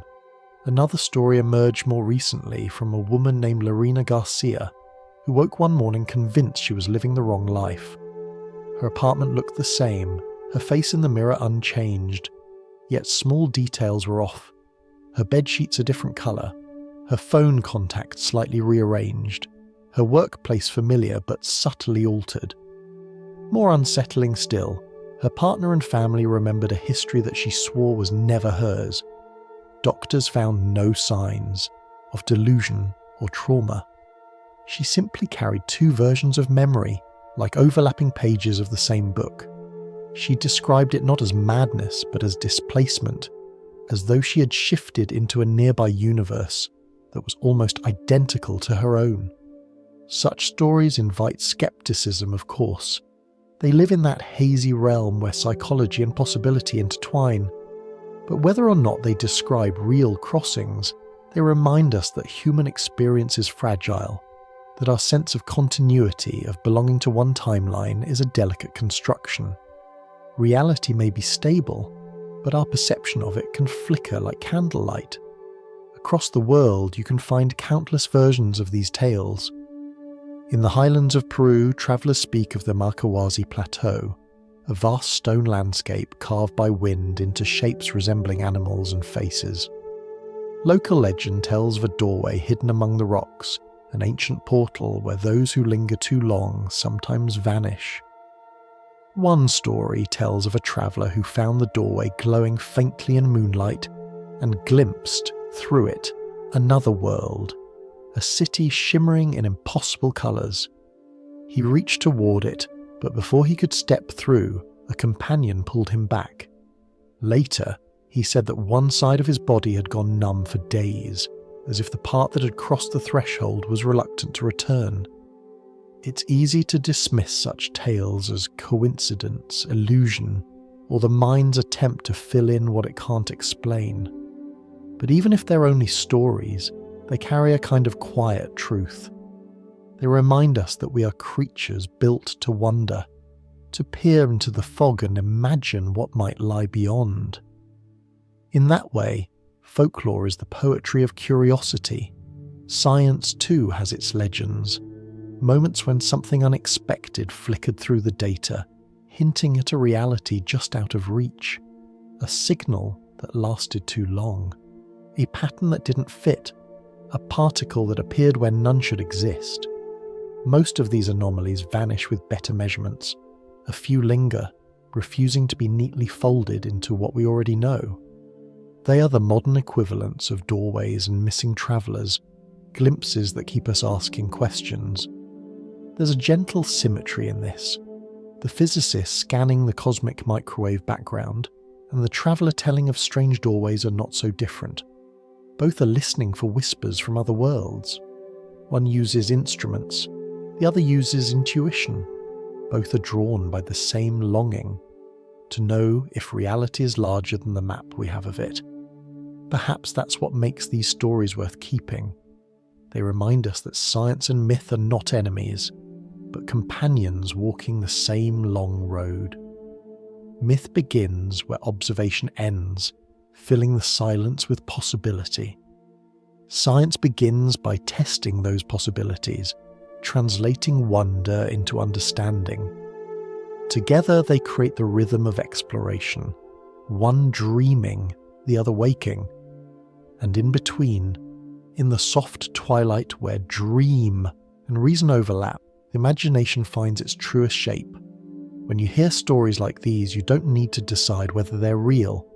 You only need to let them open a small window in your mind, a space where other realities might drift by like clouds reflected on still water. Tonight, as you listen, imagine those cracks between worlds, thin silvery seams running through the fabric of existence. Most of the time they stay closed, but once in a while, when the air is still and the light just right, they shimmer faintly like heat above a road. Maybe the people who step through them aren't chosen or cursed. Maybe they're simply lucky enough to catch the moment when two realities breathe in unison. And maybe you felt it too, a second when time stutters, when a place feels familiar though you've never been there, when the world seems to hold its breath. In that instant, you're standing in the crack between universes, your mind briefly aligned with something vast and unseen. You don't need to chase it, just notice it and smile. Because whether these stories are myths or metaphors, they whisper the same truth. That reality is not a wall, but a veil, thin, luminous, and full of wonder. And sometimes in its quiet folds, it lets us see through. The path now carries us into quieter waters, into the part of the story where infinity stops feeling cold and begins to feel kind. Up until now, we've looked at vastness with awe, maybe even a little fear. The endless spread of universes can make anyone feel small, but tonight let's linger on the gentler side of that thought, that in an infinite cosmos nothing is ever truly lost. Infinity can seem overwhelming because it refuses to end. It stretches past every boundary, swallows every definition. Our minds, built for days and lifetimes, struggle to hold it. But there is another way to see it, not as a number, not as an abyss, but as a promise. A promise that every story, every spark of existence continues somewhere. Think of your life as a single note in a vast symphony. The sound rises, fills the air for a moment, then fades. But in the language of infinity, no note is ever truly gone. It continues to echo, overlapping with others, blending into the music of the whole. What feels like an ending to us might just be a shift in melody. Physics whispers the same idea, though in its own quiet language. Energy, it tells us, never disappears. It only changes form. The warmth of your breath, the sound of your voice, the light reflected in your eyes, all of it continues in some way, transformed but unbroken. You can think of this not as a law, but as a lullaby written into the universe itself. Nothing is wasted, nothing is erased. The same may be true for the universes that branch and bloom from ours. When one fades, its memory ripples outward. The energy of its stars, the patterns of its atoms, may seed new beginnings elsewhere. Creation is not a straight line but a circle, folding gently in on itself like waves that return to the shore. In that endless rhythm, death is not destruction, it's renewal. Even time, that quiet river we float upon, might not flow just one way. Some theories suggest that beyond our perception, time could move differently in other regions of the multiverse. Forward here, backward there, looping somewhere else entirely. If that's true, then what we call an ending might be another universe's beginning, echoing back toward us across eternity. There's comfort in that thought, because it means that every goodbye we've ever said, every person we've lost, every version of ourselves we've outgrown, continues in some form. The conversation didn't stop, it just moved to another page, and maybe, if infinity has any kindness to it, all these pages overlap somewhere. A quiet reunion written into the mathematics of forever. The philosopher William Blake once wrote that to see the world in a grain of sand and heaven in a wildflower is to hold infinity in the palm of your hand. He wasn't exaggerating. When you touch a single pebble, you're touching the result of countless collisions and transformations stretching back billions of years. Within that small stone lies the memory of stars that burned long before Earth existed. Infinity isn't out there. It's woven into everything we touch. Sometimes people worry that if the universe is infinite, life becomes meaningless, that our moments are too brief to matter. But perhaps the opposite is true. Maybe meaning is what infinity depends on. Without small conscious beings to notice it, infinity would remain silent, an endless equation with no one to read it. The fact that you're here, aware of the immensity, gives it a voice. Infinity looks back at itself through your eyes. This changes how we think about existence. It turns fear into gratitude. Instead of asking, "What's the point?" we begin to ask, "What's the gift?" You're not a tiny accident adrift in endlessness. You're an instance of infinity becoming self-aware.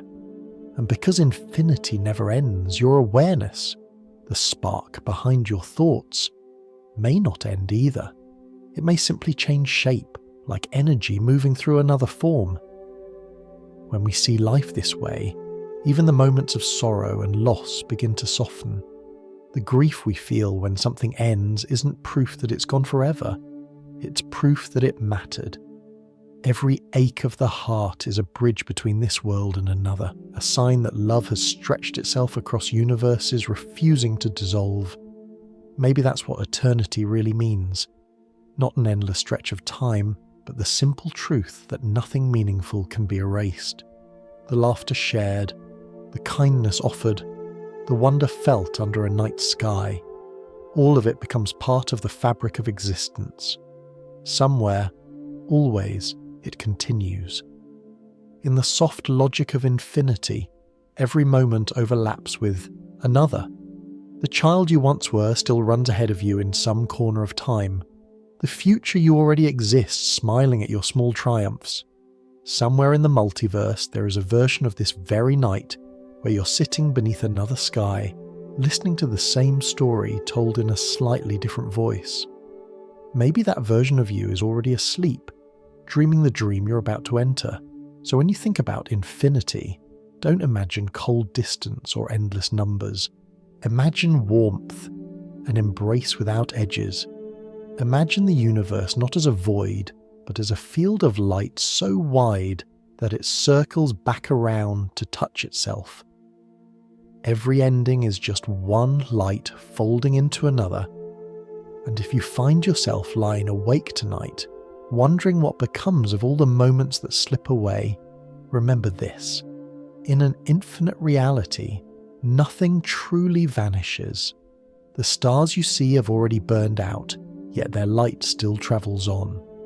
You too are made of light from things that ended long ago, still shining here, still continuing. Infinity is not something to solve. It's something to rest in, to trust, the way you trust a deep breath. The universe holds you in its endlessness, and every version of you across every world exhales together, part of the same quiet rhythm. And perhaps, if you listen closely enough, you can hear it, that gentle pulse that never stops, the sound of all that ever was, all that will be, breathing softly through the night.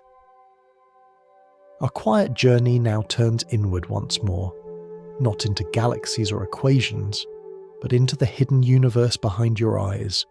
For all the vastness we've explored, the endless space, the infinite branches, the rippling sea of possible worlds, there remains one mystery that seems even deeper, the simple fact that you are aware of it.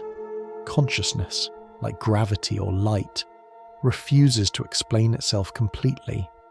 You can map the pathways of the brain, measure the electrical patterns that flicker across neurons, even watch the chemistry of thought unfold in real time.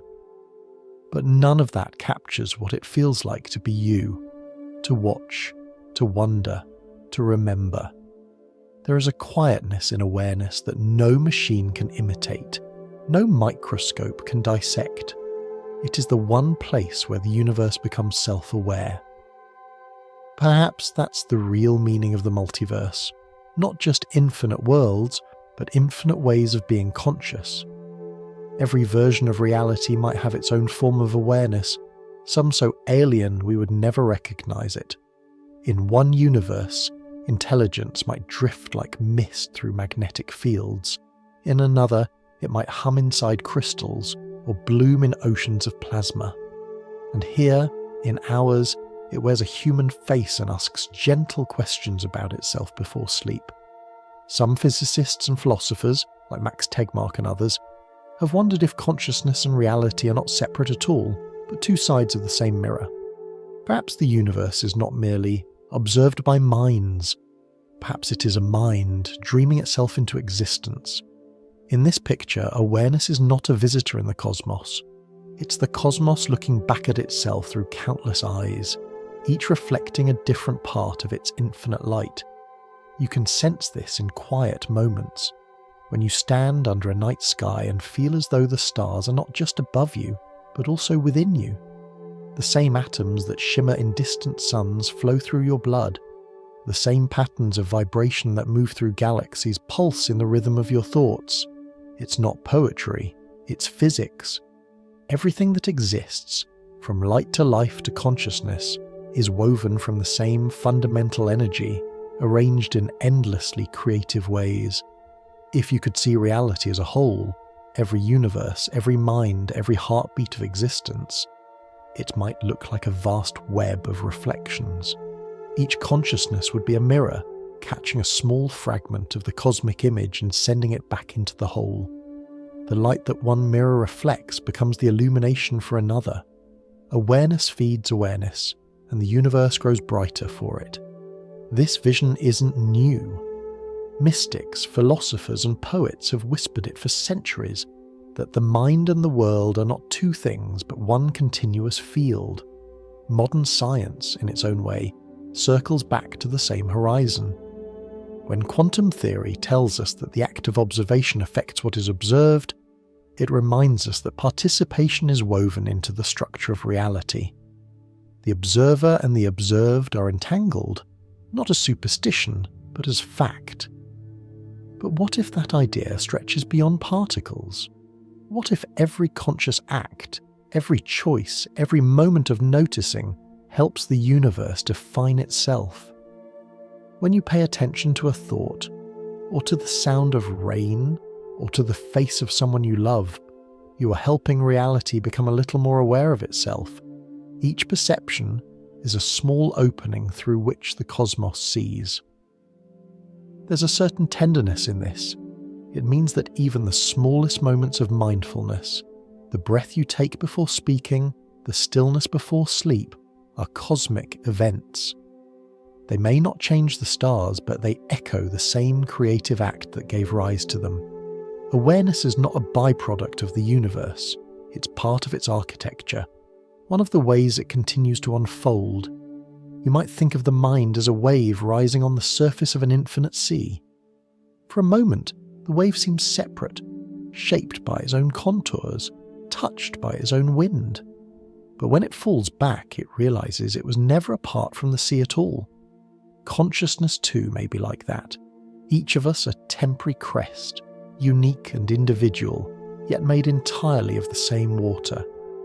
When the wave subsides, the sea remembers it forever.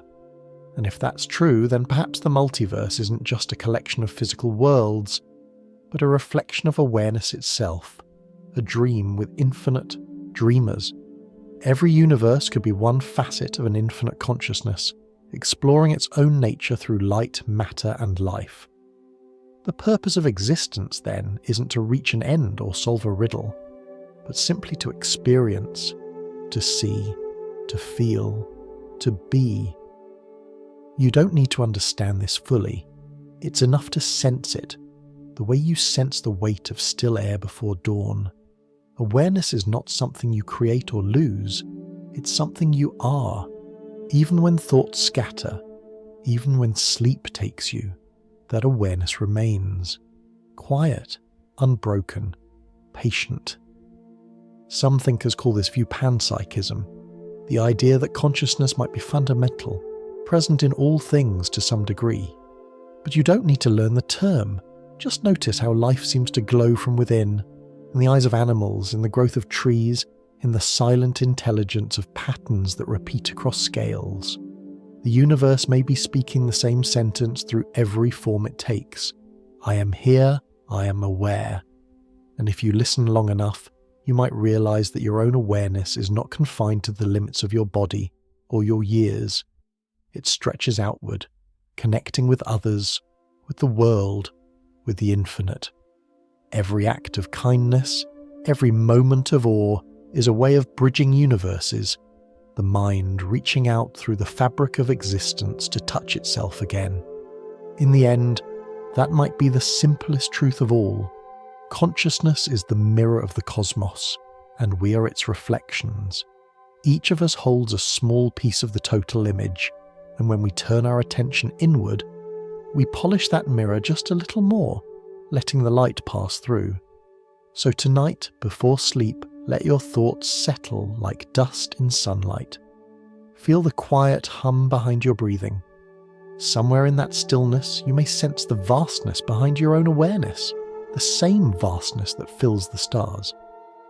And if the universe truly is a thought dreaming itself awake, then in this moment, it is dreaming through you. If we follow the thread a little further, the universe begins to feel less like a machine and more like a story, an infinite library bound in starlight.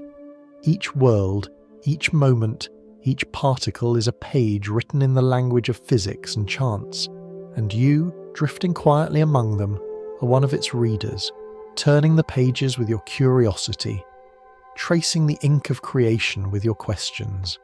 It's a comforting thought, that curiosity itself might be our compass across infinity. Long before telescopes, before mathematics, even before words, human beings were already reading the sky. The first storytellers looked up and saw patterns in the stars, hunters, rivers, serpents, queens. They didn't see distant spheres of plasma. They saw meaning. They were building a library of wonder, one that grew not from certainty, but from imagination. Even now, with all our science, that instinct hasn't faded. We still look for patterns, still turn mystery into narrative. Each new discovery, from the first galaxies glimpsed by telescopes to the ripples of gravitational waves, becomes another book in the great library of existence. We study the spines of those books, dusted with the faint glow of ancient light, and we wonder how far the shelves extend. The Argentine writer Jorge Luis Borges once imagined such a library, infinite, filled with every possible book, every combination of letters that could ever be written. Somewhere on those endless shelves, he said, there must be a perfect account of your life, down to the smallest breath. And beside it, another where a single word is different, leading to another outcome, another world. It's a hauntingly beautiful metaphor for the multiverse. In a cosmos that holds all possibilities, every version of every story exists somewhere. But unlike Borges's librarians who wander those corridors in despair, lost among meaningless pages, we seem to have found a way to read with joy. Because in our version of the library, curiosity isn't a curse, it's a light. Every question we ask illuminates a few more lines, every experiment turns another page. We'll never reach the end of the shelves, but perhaps that's the point. The meaning lies in the reading, not the finish. If you picture the universe this way, then physics and poetry begin to merge. Every atom becomes a letter, every law a sentence, every galaxy a chapter. And the story they tell isn't about something else. It's about themselves, about being, about unfolding, about the quiet miracle of existence repeating itself in endless forms. The laws that guide the stars are the same ones that guide your heartbeat. The same equations that shape gravity shape thought. You're not outside the story observing it. You are one of its sentences written in a language that only the universe can fully understand. You might imagine walking through this cosmic library, your footsteps echoing softly on marble floors. The books around you glow faintly, not with words, but with light.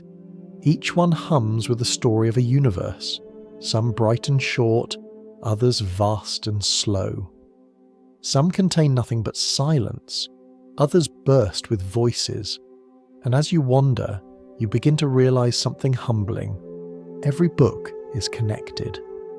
Each universe references another, like footnotes scattered across infinity. None exist alone.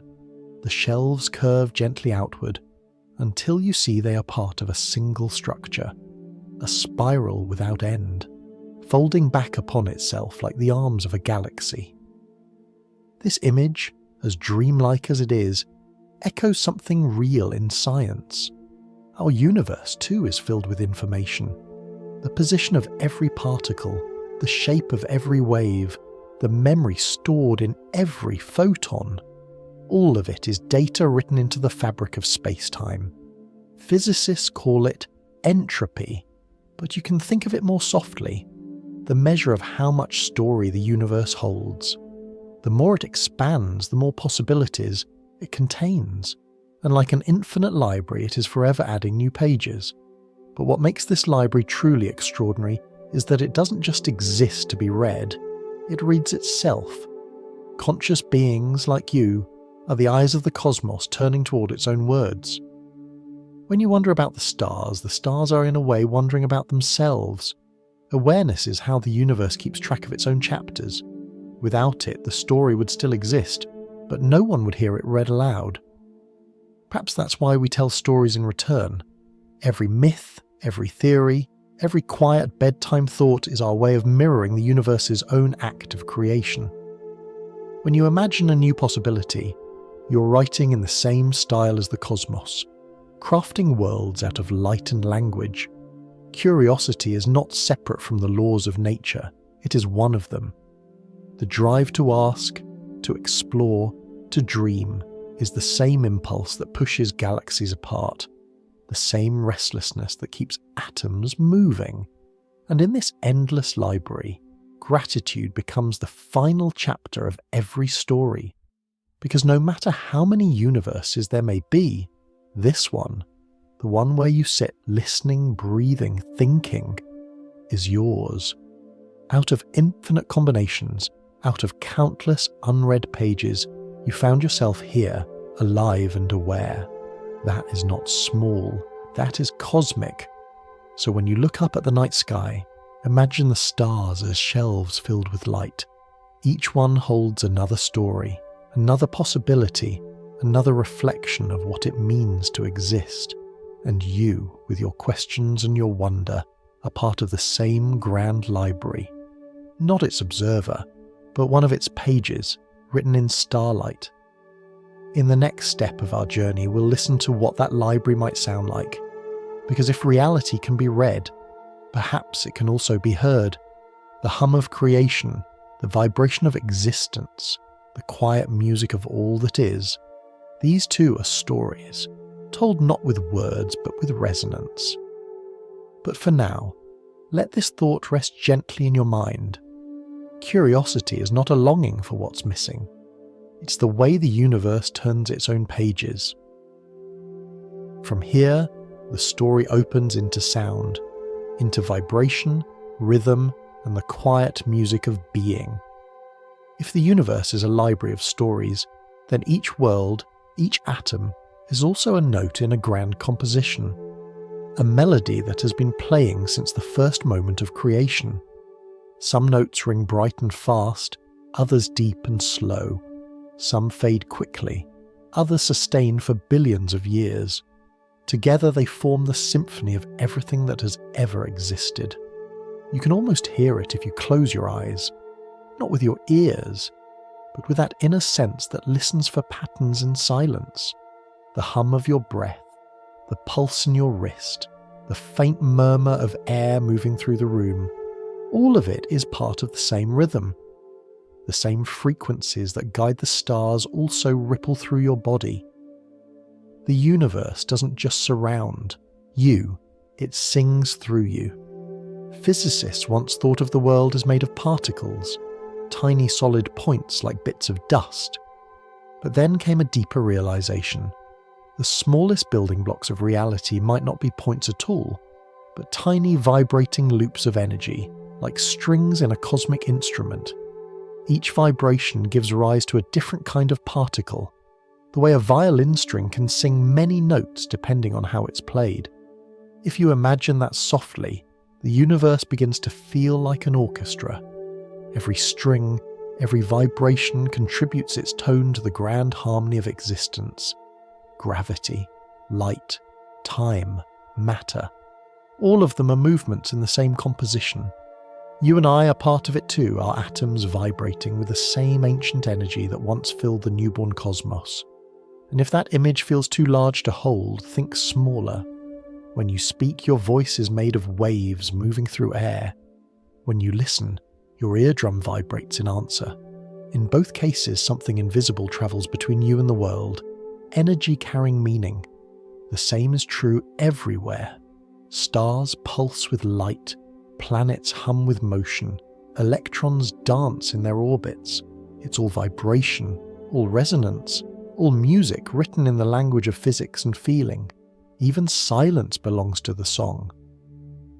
Between each note, between each breath, there is pause, a moment where the sound gathers itself before continuing. Without that pause, the music would lose its shape. Silence is not emptiness, it's part of the rhythm. The universe needs its quiet moments as much as it needs its explosions. You can picture existence as a cosmic sheet of music stretching endlessly in every direction. Across its staff lines, the notes of galaxies and atoms drift together in strange harmonies. Some sections repeat, others never play the same phrase twice. But all of it is connected, joined by a theme too vast for any one mind to hear completely. Still, we catch glimpses of it, in the way light refracts through a crystal, or how a heartbeat synchronizes with another's when two people embrace. These are echoes of the greater composition. It's tempting to think that only the grand moments matter, the supernovas, the discoveries, the bursts of creation. But every whisper has its place in the symphony. The sound of rain on a window, the ticking of a clock, the soft turning of a page, each adds a note to the melody of the world. Even your thoughts, quiet as they are, ripple through the air, shaping the rhythm of life around you. In the same way, each universe in the multiverse could be its own movement, its own variation on a theme, some fast, some slow, some almost silent, each playing out under its own laws, yet somehow still part of the greater whole. The physicists might describe this with mathematics, speaking of frequencies and energy fields, but we can understand it in simpler terms. Existence is harmony, and harmony never ends. And like any great piece of music, the universe is not just heard, it's felt. The vibrations that form matter also form emotion. Joy, sadness, awe, these too are resonances. When you feel moved by beauty or overcome by wonder, that's the music of reality resonating in your own strings. You're not just a listener to the cosmic symphony, you're an instrument within it. Think of moments when sound transforms the world. A single note in a dark concert hall that sends a chill through the air, or the quiet hum of a lullaby that can calm a restless mind. The power of sound lies in its ability to carry both structure and soul. The universe does the same. Its structure is written in vibration, its soul, perhaps, in the way it continues to play, no matter what. Sometimes, when we look at the universe through the lens of science, it seems mechanical, numbers, forces, and formulas intertwining. But beneath those equations lies rhythm, and rhythm is something we feel, not calculate. You don't need to understand the mathematics of the cosmos to hear its melody. It's already in your heartbeat, in your breath, in the cadence of your thoughts as you drift towards sleep. If you could step outside of time and listen from a distance, perhaps you'd hear it clearly. The steady hum of existence itself. Not loud, not dramatic, but vast and beautiful, like wind passing through an endless forest of stars. And somewhere in that music, your own note continues, blending softly with the rest. Maybe that's what peace really is. The moment when you realize that you've been part of the symphony all along. You don't need to control it or understand every measure. You only need to listen, to let the sound move through you. Every vibration, every silence, every breath is the universe expressing itself through you, as you. As the music fades to quiet, we'll soon return to the listener, to the mind that wonders, the awareness that asks why this melody exists at all. But before we turn to that question, let yourself rest in the harmony of it. The stars hum above you, the atoms sing within you, and somewhere beyond the horizon the symphony continues, infinite, gentle, and whole. As we drift further into the story, the music of the cosmos begins to fade into something softer.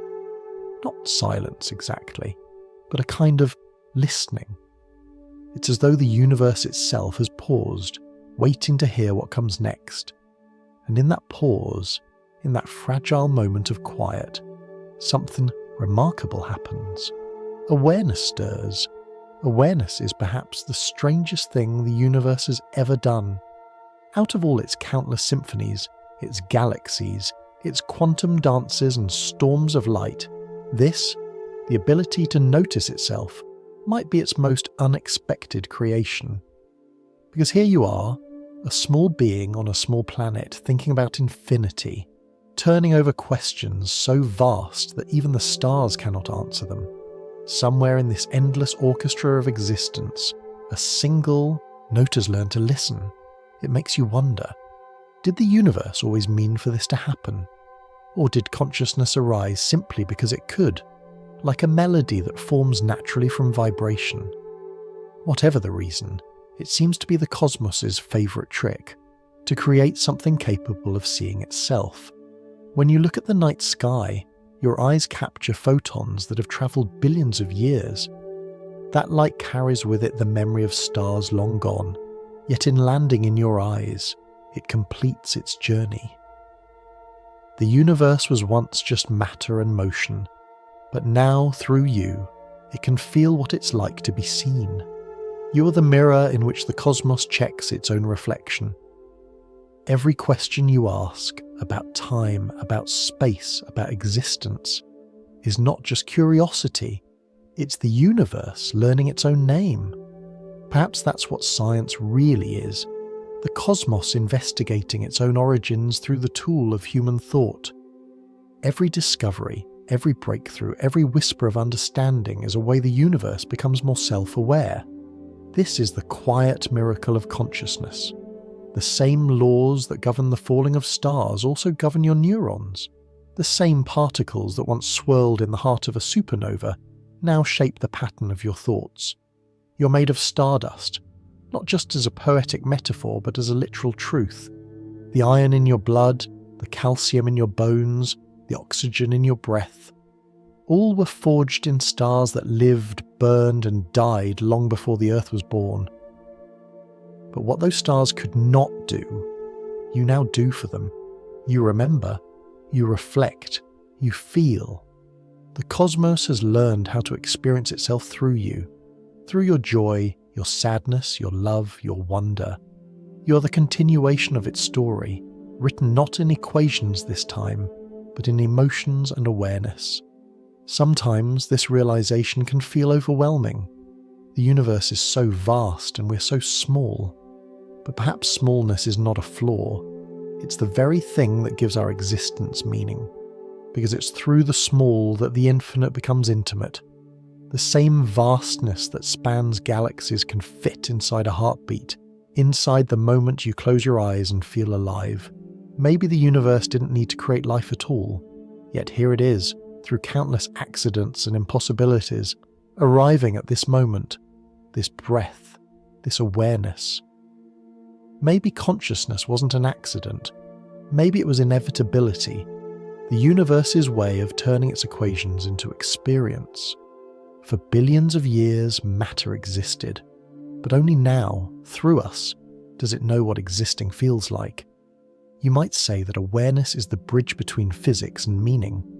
The laws of nature describe what happens. Consciousness asks why it matters. It is the whisper that turns data into wonder, the heartbeat that gives rhythm to time. The universe could have remained silent, but instead it dreamed of music. It dreamed of thought, and that dream became you. This doesn't mean we understand everything about awareness. Far from it.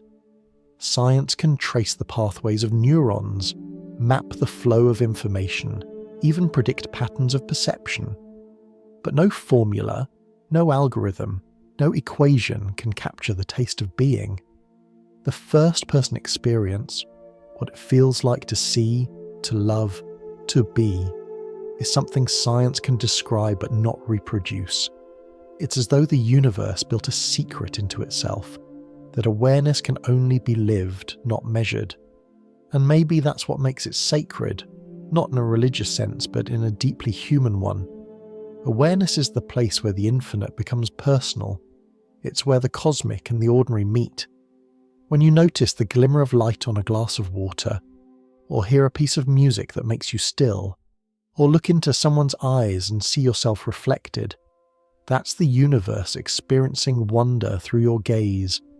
Even the smallest act of attention is an act of creation. When you look at something, you change it, not because of magic, but because your awareness gives it context, meaning place. In quantum theory, observation affects reality at the smallest scales, but even without the mathematics, you can sense the truth of it. You bring the world into focus simply by noticing it. Maybe this is why we tell stories, why we build art and science and music. Because awareness longs to see itself in different forms. Every creation, every question, every dream is another reflection, another way for the universe to remember what it is.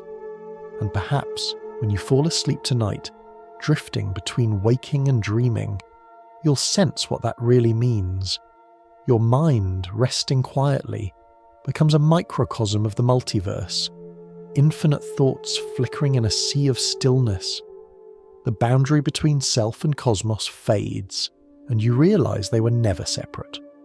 Awareness is not something the universe has, it's something it is. So when you wonder what it means to be alive, or what purpose consciousness serves, remember this. You are the way the universe looks back at itself and smiles. Every question you ask is the cosmos speaking to its own reflection. Every moment of awe is the universe recognizing its favorite trick, to become aware, to dream of itself, and to call that dream you. And so, our journey drifts gently toward its end, not an ending in the sense of finality, but a soft landing, like a feather settling after a long fall through light. We followed the threads of existence from the smallest quantum tremors to the wide tapestry of infinite worlds, and finally, back to the still center, the quiet awareness that listens to it all. Tonight, as that awareness begins to soften into rest, let's take one last gentle look at the story we've shared. It began with a question, a simple, impossible question. Could our universe be just one among countless others? From that question grew a garden of wonder. We wandered through bubbles of space, oceans of probability, and the delicate shimmer of quantum branches.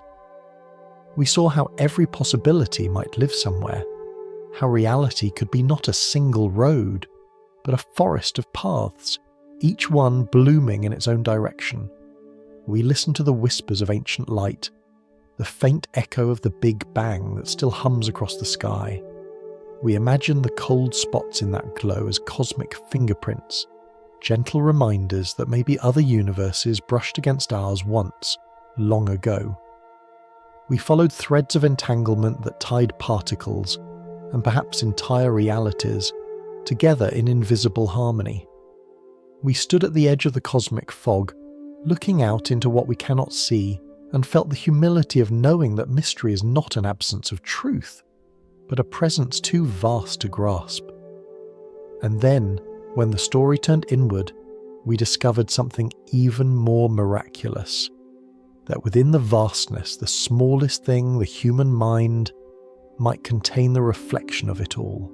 Every choice you make, every thought you hold, may echo through the multiverse like ripples in a boundless sea. Every version of you, every possible life, exists as a whisper of the same consciousness, woven through the infinite. But perhaps the most beautiful discovery of all is that, among infinite versions of reality, there is this one, this particular moment, this single breath, this quiet heartbeat in the dark. Out of all the universes that could have been, this is the one where you are listening, where you exist, where you are real. It may be one thread in an endless fabric, but it is yours, and that makes it sacred. So when you feel small beneath the stars, remember that you are not outside of them. You are made of their remnants, carried by their light. You are a continuation of their story. When the universe became aware, it did so through you. Every breath you take is its reminder that it is still unfolding, still learning to see itself, still finding beauty in the act of being. The physicist Carl Sagan once said, "We are a way for the cosmos to know itself." You might think of that as a scientific statement, but it's also a lullaby, because it means you don't have to reach for meaning. You are meaning. You are what the universe does when it wants to feel wonder. You are its poem, its question, its song. And now, as the night deepens, imagine all the worlds we've visited together fading softly into stillness. The cosmic library grows quiet, its shelves humming gently in the dark. The symphony of universes slows to a whisper, every note resolving into peace. Awareness, the universe's favourite trick, begins to rest, folding back into itself like waves returning to the sea. In this quiet, let your mind be weightless. Let your thoughts drift like stars unmoored from their orbits. You don't need to hold on to them. They know where to go. They will find their own galaxies to circle, their own skies to shine in. All you need to do is breathe. The air that fills your lungs is the same breath that once moved through the fires of ancient stars.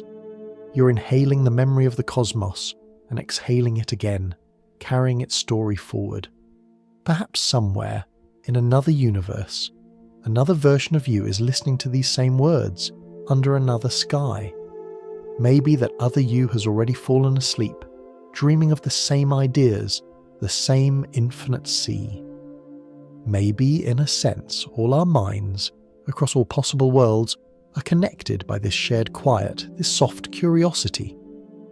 Across the vastness, consciousness may hum like a chord, every being a single vibration in the music of infinity.